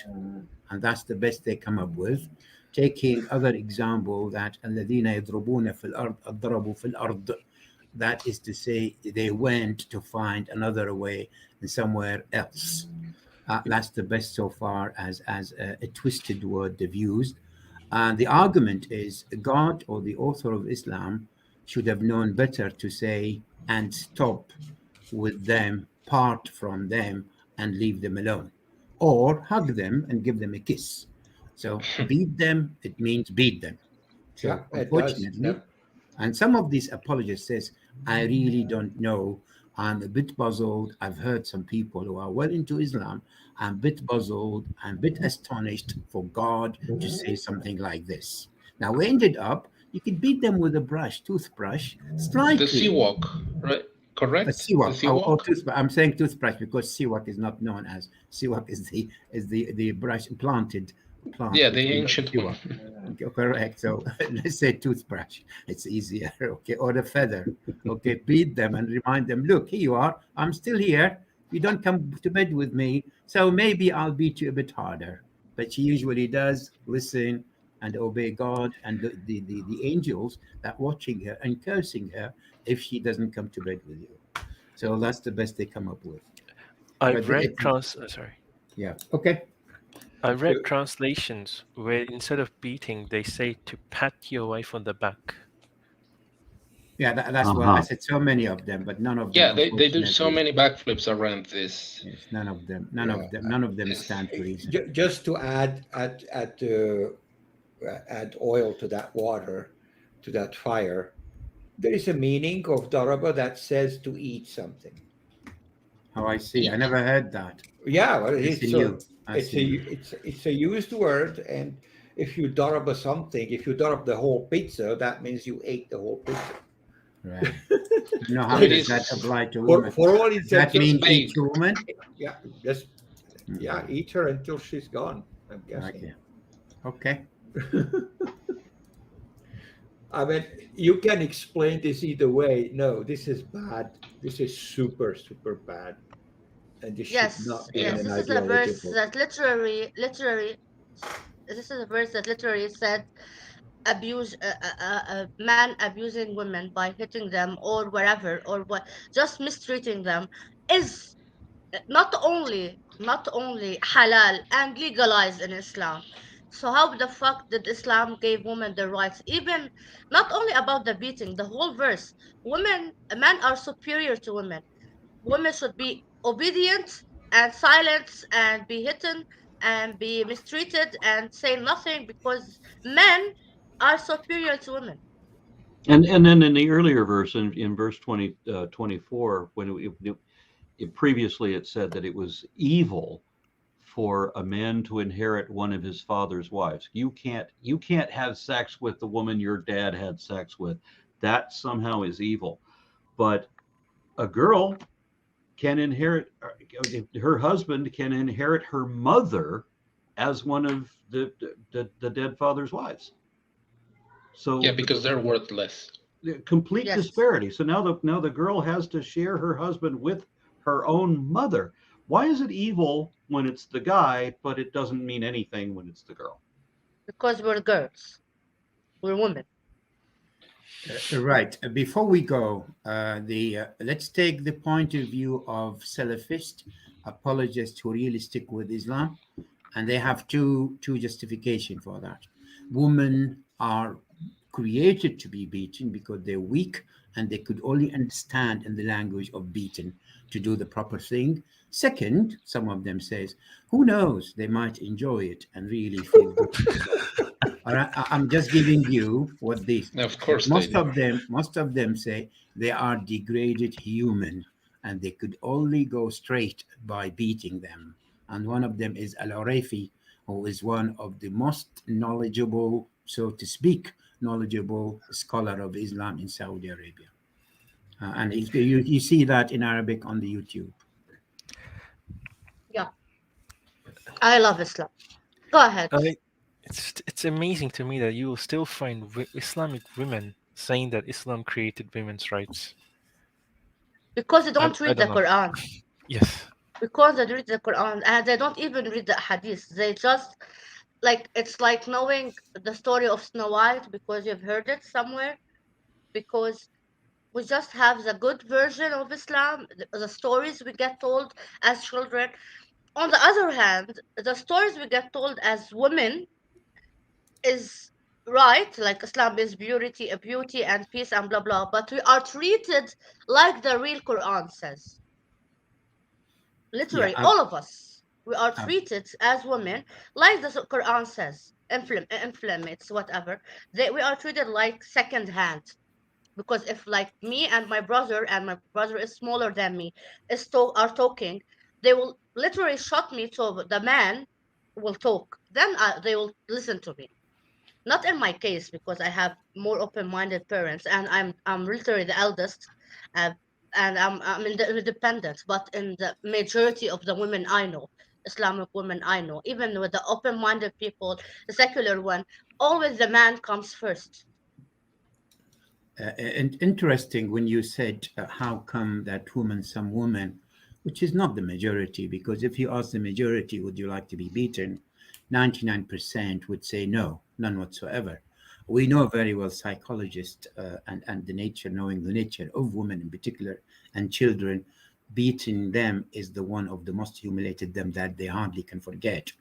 Now, how do we understand? I mean, I've explained that in a chapter called The Mighty Brain Washing Machine of Islam, of religion, indoctrination, is the incentive and the fear that they really push into those women from they are 6 or 7, that they are without their man, without the guidance, without the providence, they are literally nothing. That grows with them all the way, from the day they were born, all the day till they die. And that's the most effective things that make women, unfortunately, brainwashed to accept such a thing. Some of them who says, yeah, by all means, no problem. He is the man and he can beat us anytime. And we know by beating us, that'll be for our own good. And that's what happened. Yeah, by saying no to it, they're being a bad Muslim, basically. So they cannot, even if it's bad for them, they can't say, oh, it's bad for me, because saying And it's they bad will for me be is like cursed. saying God is bad. And Yes. they will be cursed by the angels all the night long till the morning. Yeah, And exactly. to be fair, society is not also even is not fair also because till now it's better, much better in 2020 now. But being divorced was so shameful and so literally the families you're divorced is like being killing someone. Literally, you'll treat it as divorce and don't say in front of anyone you're divorced. It's so shameful because the moment you get divorced, it's your fault. You're the bad person. You are not lawful. You are not good. You don't know how to entertain your husband. You are the bad person. So divorce in our society was very shameful also. So people, women, even that they don't agree with the beating, they would stay in the marriage because divorce was literally shameful. Now it's better. Now it's in 2021, it's much better. But normally it was very shameful. I've got a couple of super chats I got to read. Goodwill Thinking gave 3.99 euro. I don't know what the decimal increments are for that. And then there's another one. Well, just lost it. There was a Prophet of the Tardigrades gave 66 Mexican pesos and says, I read that buddies could inherit stuff to one another, but Islam fixed that and allows only blood relatives for inheritance. Yeah. Okay, I Only guess that's blood relatives confirmation. can inherit. I don't. Yeah, But like like my cousin and my uncle adopted a girl because he One can't. thing, He, yeah, sorry. he's not able to bring children, so he adopted a girl. And literally, he have nothing to. So he had nothing to give his daughter, and he's poor. But however, literally, there is a huge argument within a family because it's illegal to make your adopted child, which is his daughter now. It is his daughter. To me, she is my cousin, not to the family, but to me, she is because she's a human being and she's their daughter. But they can't put even in the will, so she can't inherit anything. Yeah, it goes against the book. And that's You're not supposed to put them in your will. yeah. yeah. So if my uncle died, and his wife also, and they're sick. So if they died, this 12-year-old kid will be kicked out of the house, and his siblings, my uncle's siblings, will take the house. That's legally. There doesn't seem to be a lot of justice in God's rules here. Yeah, he's supposed to be the creator of what, the universe? And No, You're not allowed to think that though. yeah, just believe. Yeah, it's the best for you. If you think it's bad, that's just you. That's your problem. There was a sheikh who commented on this. He said that regarding the inheritance thing, for example, he said back then people were surprised that women were getting half of the inheritance, saying that they should get zero. And now people are saying that women should get equal to a man. And he said, well, see, this you can see here that culture is changing. But God does not change, and the Quran is God's word, and it should be followed, not culture, because culture can change, or something like that. Yeah, but the Quran came from a culture. It came from people who wrote all of the scriptures came from people from a culture. The cultures produced it and then changed, so the book should change with it. Exactly. But how do you change a book like this? Fix it, correct it. That would be immediate apostasy. Yep. You You won't would get survive killed. the attempt. What You if you would just get will killed. not survive that attempt. what if you just remove all the problematic ayahs with scissors? There will always be someone who will kill you. There's somebody's going to take it up on themselves to do that. Anyways, my next note is 443, unless you want to bring something before 43. Okay. Oh, there's just a quick comment. Pascal's wager on 439, if I'm not mistaken. Yeah, I said, what harm would it do, or the book says, what harm would it do them to believe in God and the last day and give charitably from the sustenance God has given them? Yeah. Yeah, quick comment. That's Pascal's wager. Yeah, it is. Which verse are we reading? Sorry, 39. 39. Okay. This is Pascal's wager. There's a small print here that says Pascal's wager. If I look close enough to the monitor, I see it. Yeah. So 43 is next. Stage 2. All right, that's 40. Where's 43? 43. I can read my notes while you find yours. Yeah, go ahead, please. The alcohol thing. Okay, 43 is abrogated by 590 as part 2 or 3 of the Alcohol Prohibition Act in the Quran. This time, you can't be drunk and go to pray until you are sober enough to know what you are saying. Then go read 434 and then leave Islam immediately. Ha ha. 50% of the world population would appreciate it for sure. Major impurity is between brackets because it's kind of not very clear how that means. Having had sex alone or with someone else. Except travelers. Okay. So also institutes the tayammum, which is cleansing yourself by not using water. Procedure in case of no water is available. Funny how detailed it is, by the way, just noting. Using dirt. Yes, just sand. How to do it while missing most of the details in case of the wudu, which is the usual way of cleansing yourself for prayer. So this is 43.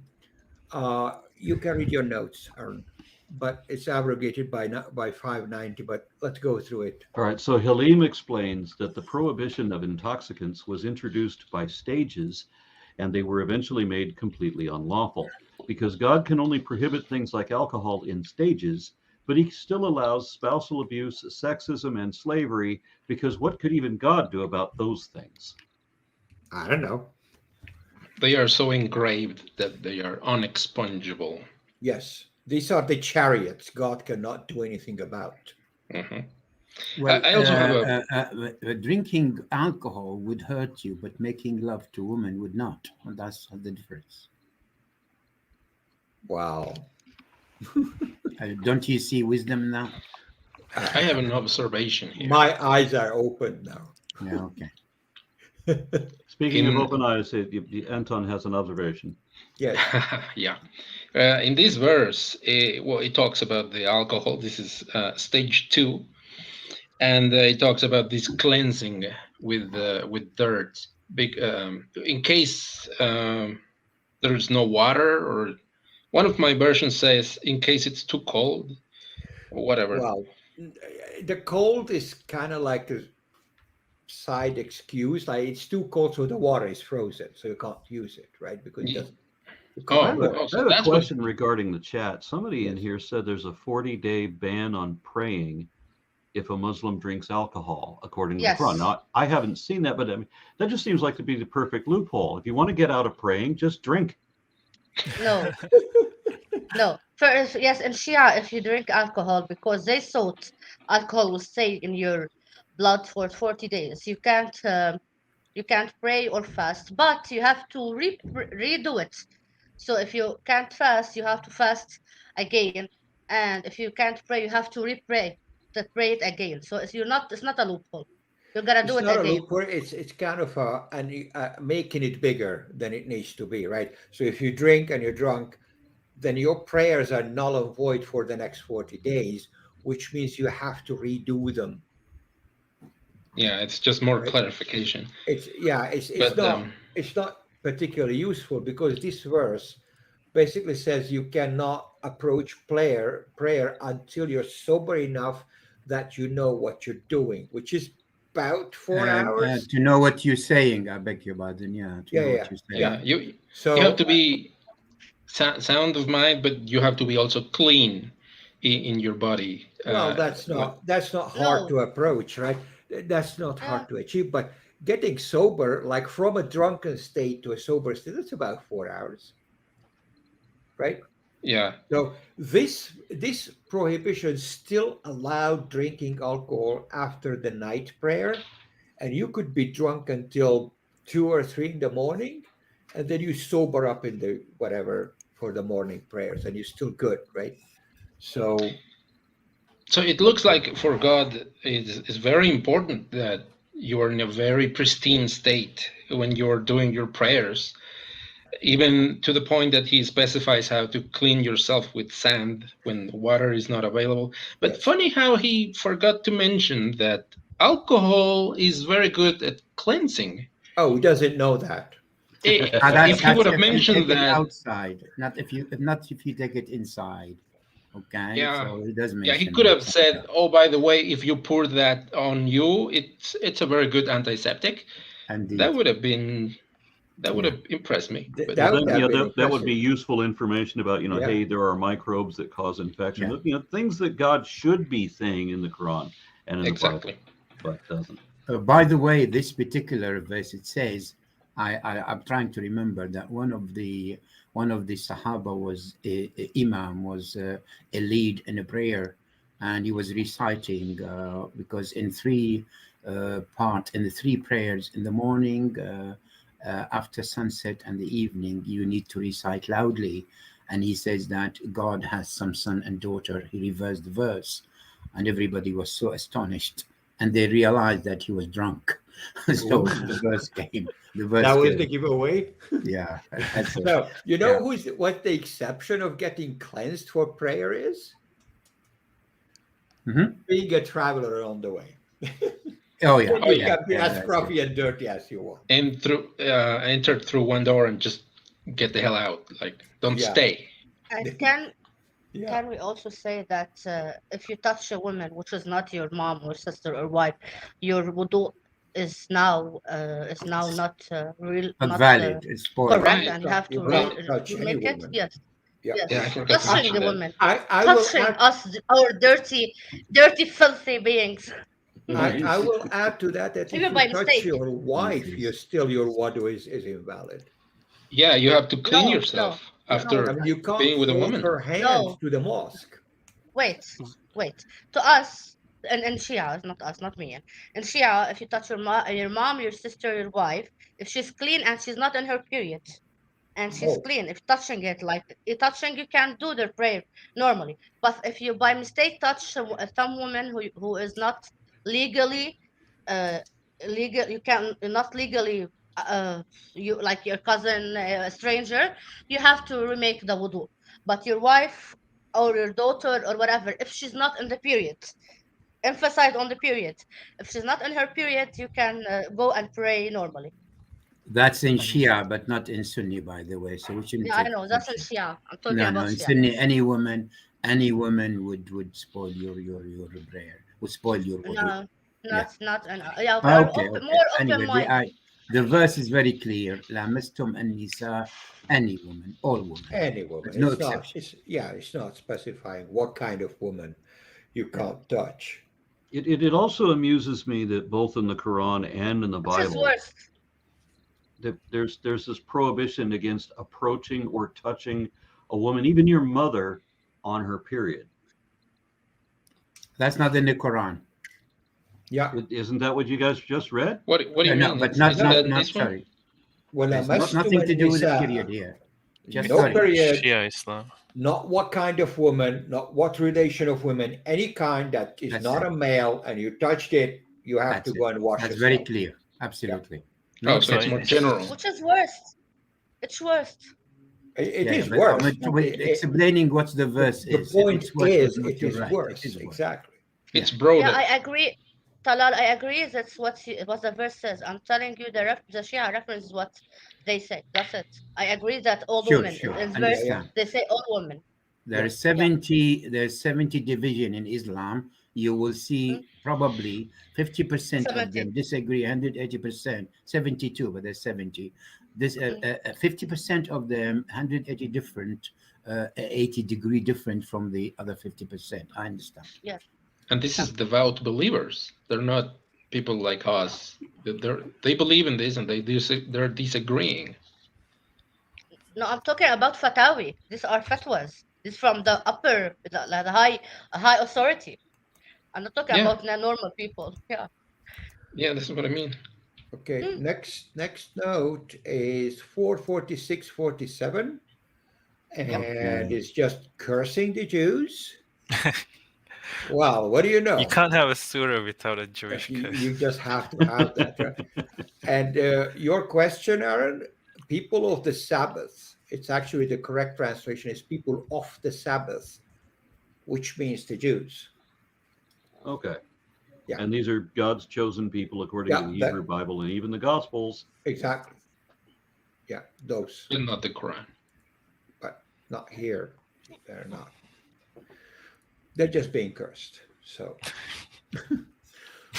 What 47 basically, it's a warning, is it not? It's a warning. Can you explain that a little bit? Yeah, what he says, do all you who were given the scripture believe in what we were revealed, confirming what you have before we obliterate faces and turn them inside out, or curse them as we cursed the Sabbath breakers. The command of Allah is always done.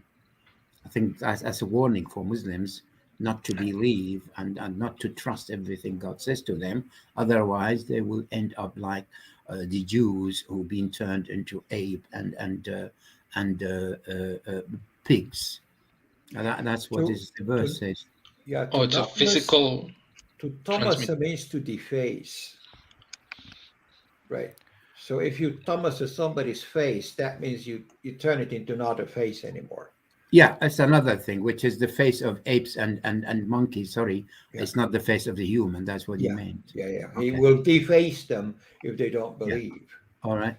And yes, it was a physical transformation. The story goes that I think they were a fishing community, and there was a pond or something where fish would come in. And the problem was that on the Sabbath day, all the fish will come, and after the Sabbath, they would leave. So what the Jews did was they put a net there on the Sabbath, but they trapped the fish in, and they took the fish out on the day They after the collect it Sabbath. on Sunday. Yeah, so God turned them all into monkeys. Or pigs, one of them. I don't remember. Both actually. Both. Well, the verse says both monkeys and apes. Oh, sorry, apes and Lucky pigs. them. Lucky them. They're not women. They're not turned to women, which is good. Oh, yeah, that's a great improvement, isn't it? Yeah. I got another super chat to read. Zagros Askan, 1999. There is a saying in Turkey about women being empty cups when their husbands marry them, and that it is the husband's duty to fill them with knowledge and wisdom. Is that a Beautiful. reference to some Quranic verse or something? No, I don't. I think have heard so. it nonetheless. There is a reference that women are the plow of men, and women basically men can do their wives anyway, anytime they wish. But there's no reference as cub and they fill them with knowledge, and they have 1 degree above women. Sorry, there is a clear verse that men do have in the eyes of God a degree above women, but no such a thing as they fill them with knowledge. I don't think. Yeah. Okay, 48 is the next one. So this is for us, all of us. Even if we repent now, we will not be forgiven ever. It's an unforgivable sin, and you're correct. Allah does not forgive shirk, which is taking partners to God. Holy Trinity, Jesus, the Son of God, saints, yeah, those are unforgivable sins. But given how the Quran previously, multiple times, have used shirk, kufr, and generally unbelief or wrongly believing, in general, completely interchangeably, there is no reason to understand this verse any differently. Yeah, go ahead. Take it away. Shirk, very clear things we need to understand in the Islamic, in the Quranic understanding. Anything whatsoever you've attached to Allah, whether son or partner or assistant hand or daughter or whatever, that's considered as shirk. So basically, in general, anything you attach to Allah, He govern alone, He master alone, He control alone, and He has the power alone. Is That's that what not shirk the tagut? Taghut is different from shirk. Right. So, generally It's part of speaking, it, sorry. a shirk is a Part very of it? specific word, right? It's to have Allah and then add partners to Him. So that's the shirk. That's the precise scalpel word meaning. Now, Oh, what I'm so trying to say here is because the word of non-believing or not believing correctly or whatever else, covering your belief, being a kafir, right? So if we take the precise meaning of the word, then we kind of get away with it because atheists, right? But because the Quran has so blasphemily used these words so interchangeably before, I can't look at it in that particular way and say, well, we get away with it, because I don't think we do. I don't think it means it that way. Well, So if you wanna interpret it like literally, it literally means Christians will go to hell. It's not for because it means giving a partner to a god. Yeah. But like I agree with Bogi, it's literally says Ishraq, but there are other verses about kafirin and other verses about mulhidin. So same. But Yeah. shirk is a big one. Okay, a taghut has got two meanings, just to add to that. The first meaning, I'm talking about Arabic, literally what meant in Arabic, has got two meanings.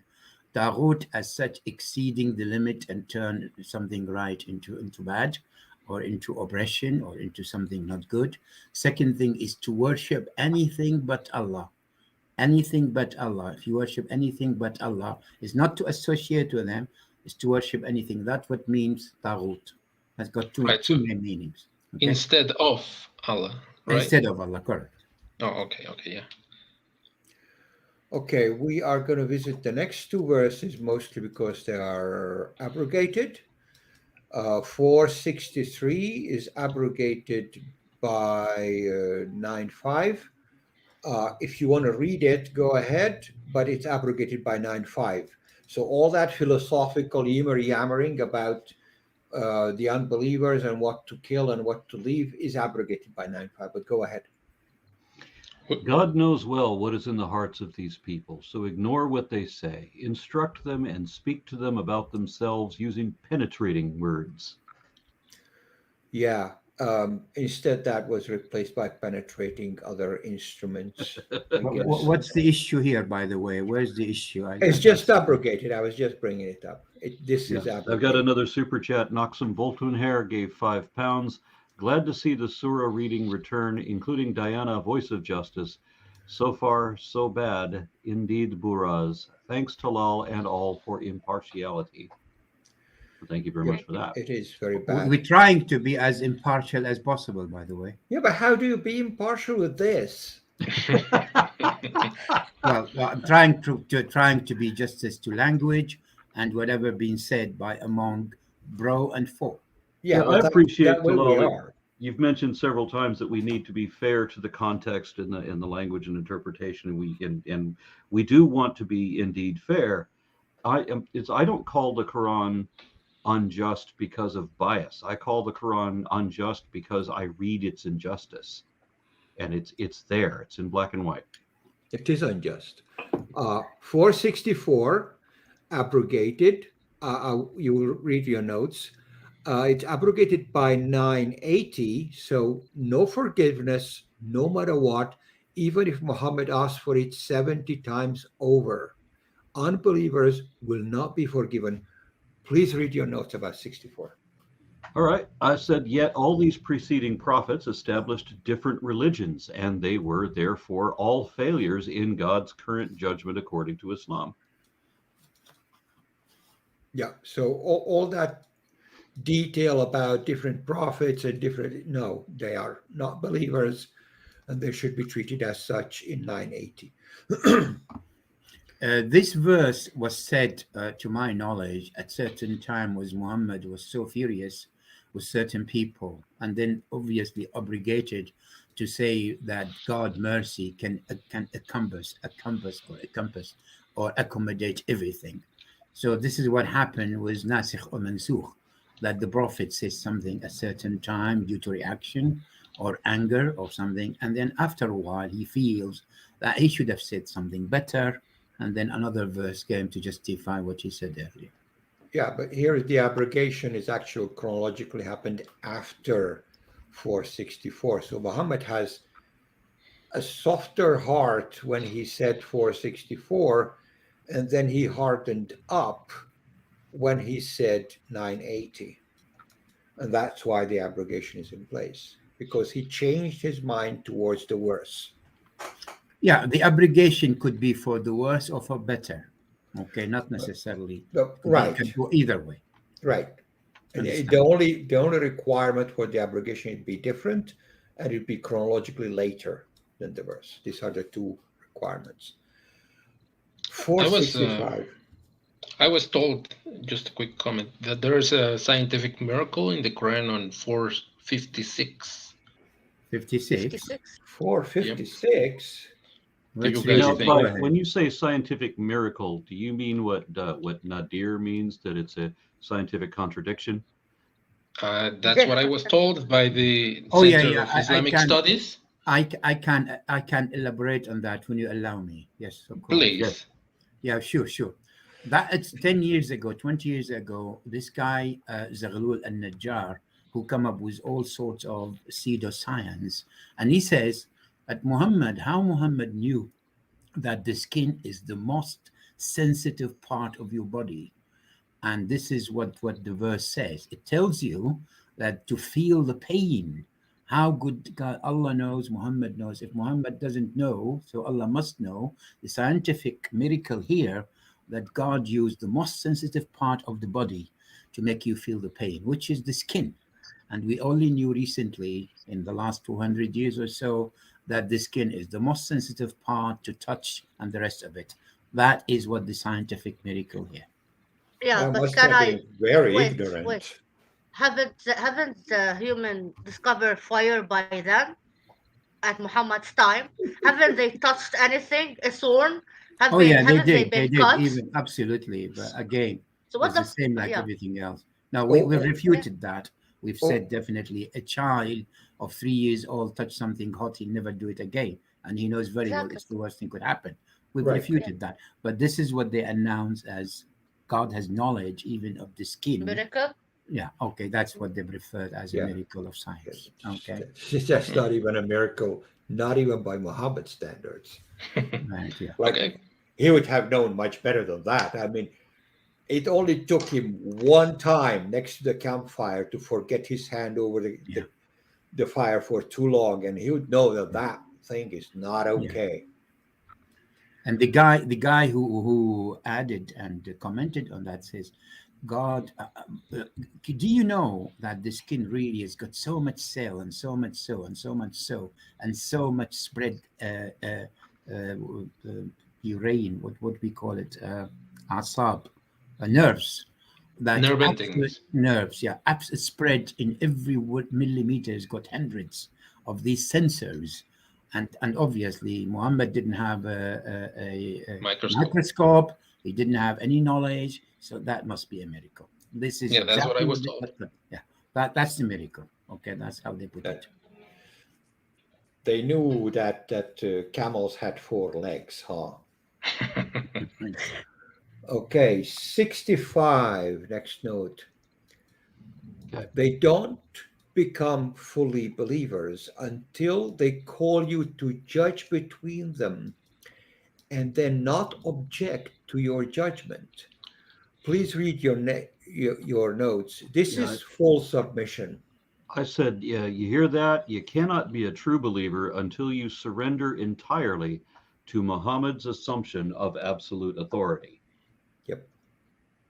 So since I'm not born in the 6th century, 4th century, so I'm allowed not to be Muslim?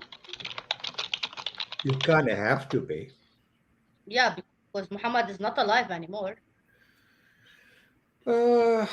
Yeah, but I guess his judgment persists throughout the Quran and the Hadith. Great. So you have to submit yourself to that, because that is still his judgment.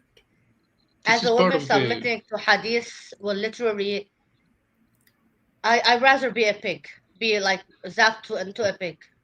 I'd rather that. Yeah, the full explanation of this verse, as far as I understood it and had looked at it earlier on, a long time ago, that the only one way of them to believe that you have the truth, that when they have a fight about something and you come and tell them what's wrong, what's right, they do find that difficult. They couldn't find it themselves, but they find them when they tell them, and they submit to that, but they do not admit it. That's another way of God saying that you have the truth, and even when they have fights, you come and make a decision and tell them what went wrong, and they do not really admit it, but eventually they would say, yes, you have said the truth. That's the meaning of this verse, as far as I know. This is part of the Shahada, right? And not necessarily, no. No, I did No, not no, think no, of no. it that way. No. Oh, okay.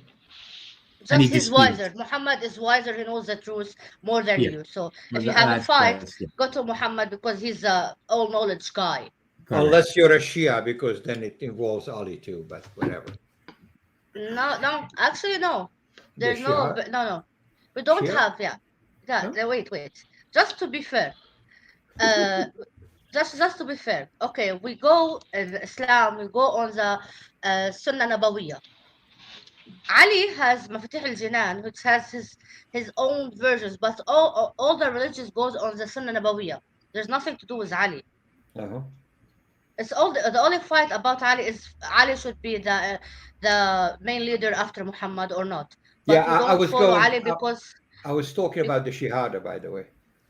Shahada. Yeah, you have to add.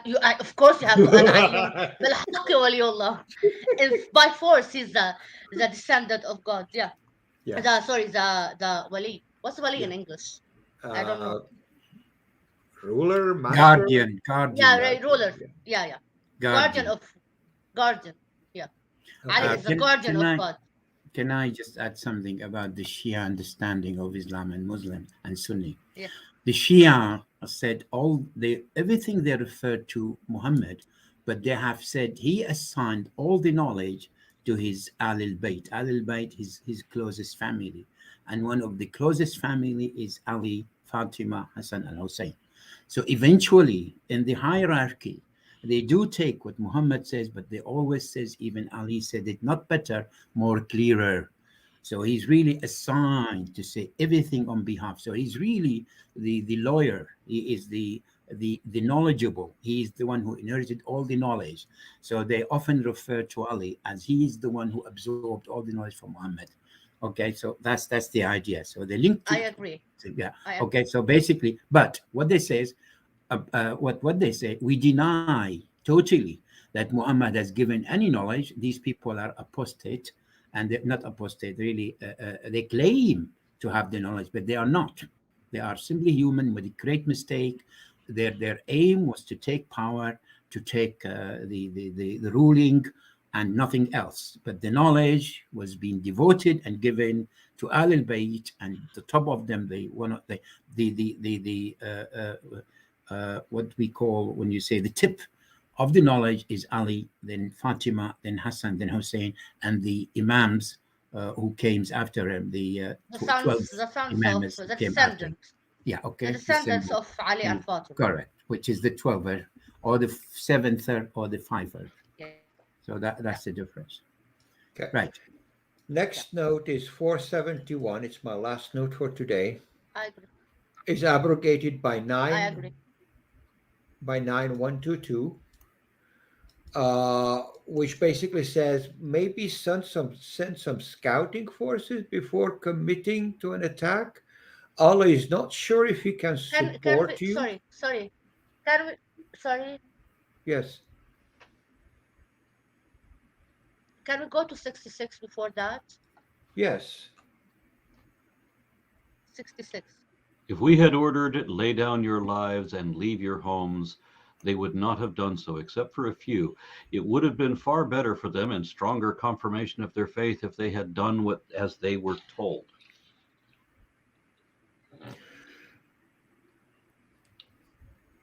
Well, Yeah, that's spreading Islam peacefully. all of my versions say something different on this one. They are actually what bothers me with this verse is that وَإِن كَتَبْنَا عَلَيْهُمْ أَنْ أَقْتُلُوا أَنفُسَكُمْ, to kill yourself. So he orders them to kill themselves or leave your homes. Most of you would not follow the orders. So what the heck? Like, are you going to order? You should kill yourself. Right, like if Allah orders you to kill yourself, you should kill yourself. But what is it? What exactly does it mean by kill yourself? Yeah. Does it mean It I means can tell you, exactly I that. can tell you the reason and what it means. There is in the Al-Baqarah, Surah 2, Allah has asked the Israelite, Bani Israel, to do so many things. One of them, when they have worship the cow, they asked them, the only thing to repent is to kill yourselves. And after that, they came back and they've done something wrong. And he said, the only thing is leave this town, go somewhere else. So what Muhammad says, that here he's justifying God is not doing, he's not asking you the same, because he knew if he did that, the same what he did with Bani Israel, you're not going to listen. So there's no point of doing that, because already he brought a verse in in the surah, that is verse 54 or 55, that God has asked the only way to repent for the Jewish people is to kill themselves. You can see it. I think we've gone through it. And now what Muhammad says, okay, well, I'm not going to do that, or God not going to do that, because you knew you're not going to believe him. You're not going to submit. And that's the reason for this verse. Cool. Okay.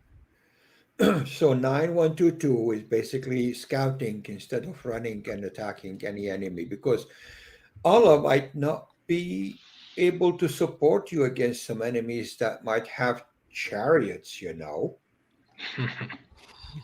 So 71, please read your notes. Confirmation bias works both ways. Yep, I guess. But that's the abrogated version. So this is the last verse for today.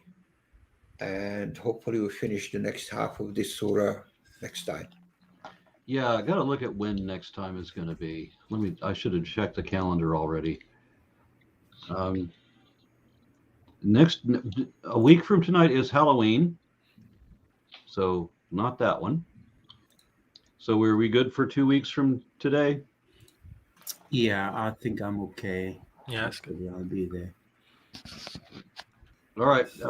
Those are just in the United States, remember that there's going to be daylight savings time that day. So, and I'll have to confirm with what happens in Europe to make sure that our GMT and Eastern time and all that match. Yeah, let me, before I go, it is verse 54 in Surah Al-Baqarah. Let me read it, and then I relate what we've just said about killing themselves. And when Moses said to his people, "O my people, you have wronged yourselves by taking up the calf. So repent to your maker and kill yourselves. That is the best for you with your maker."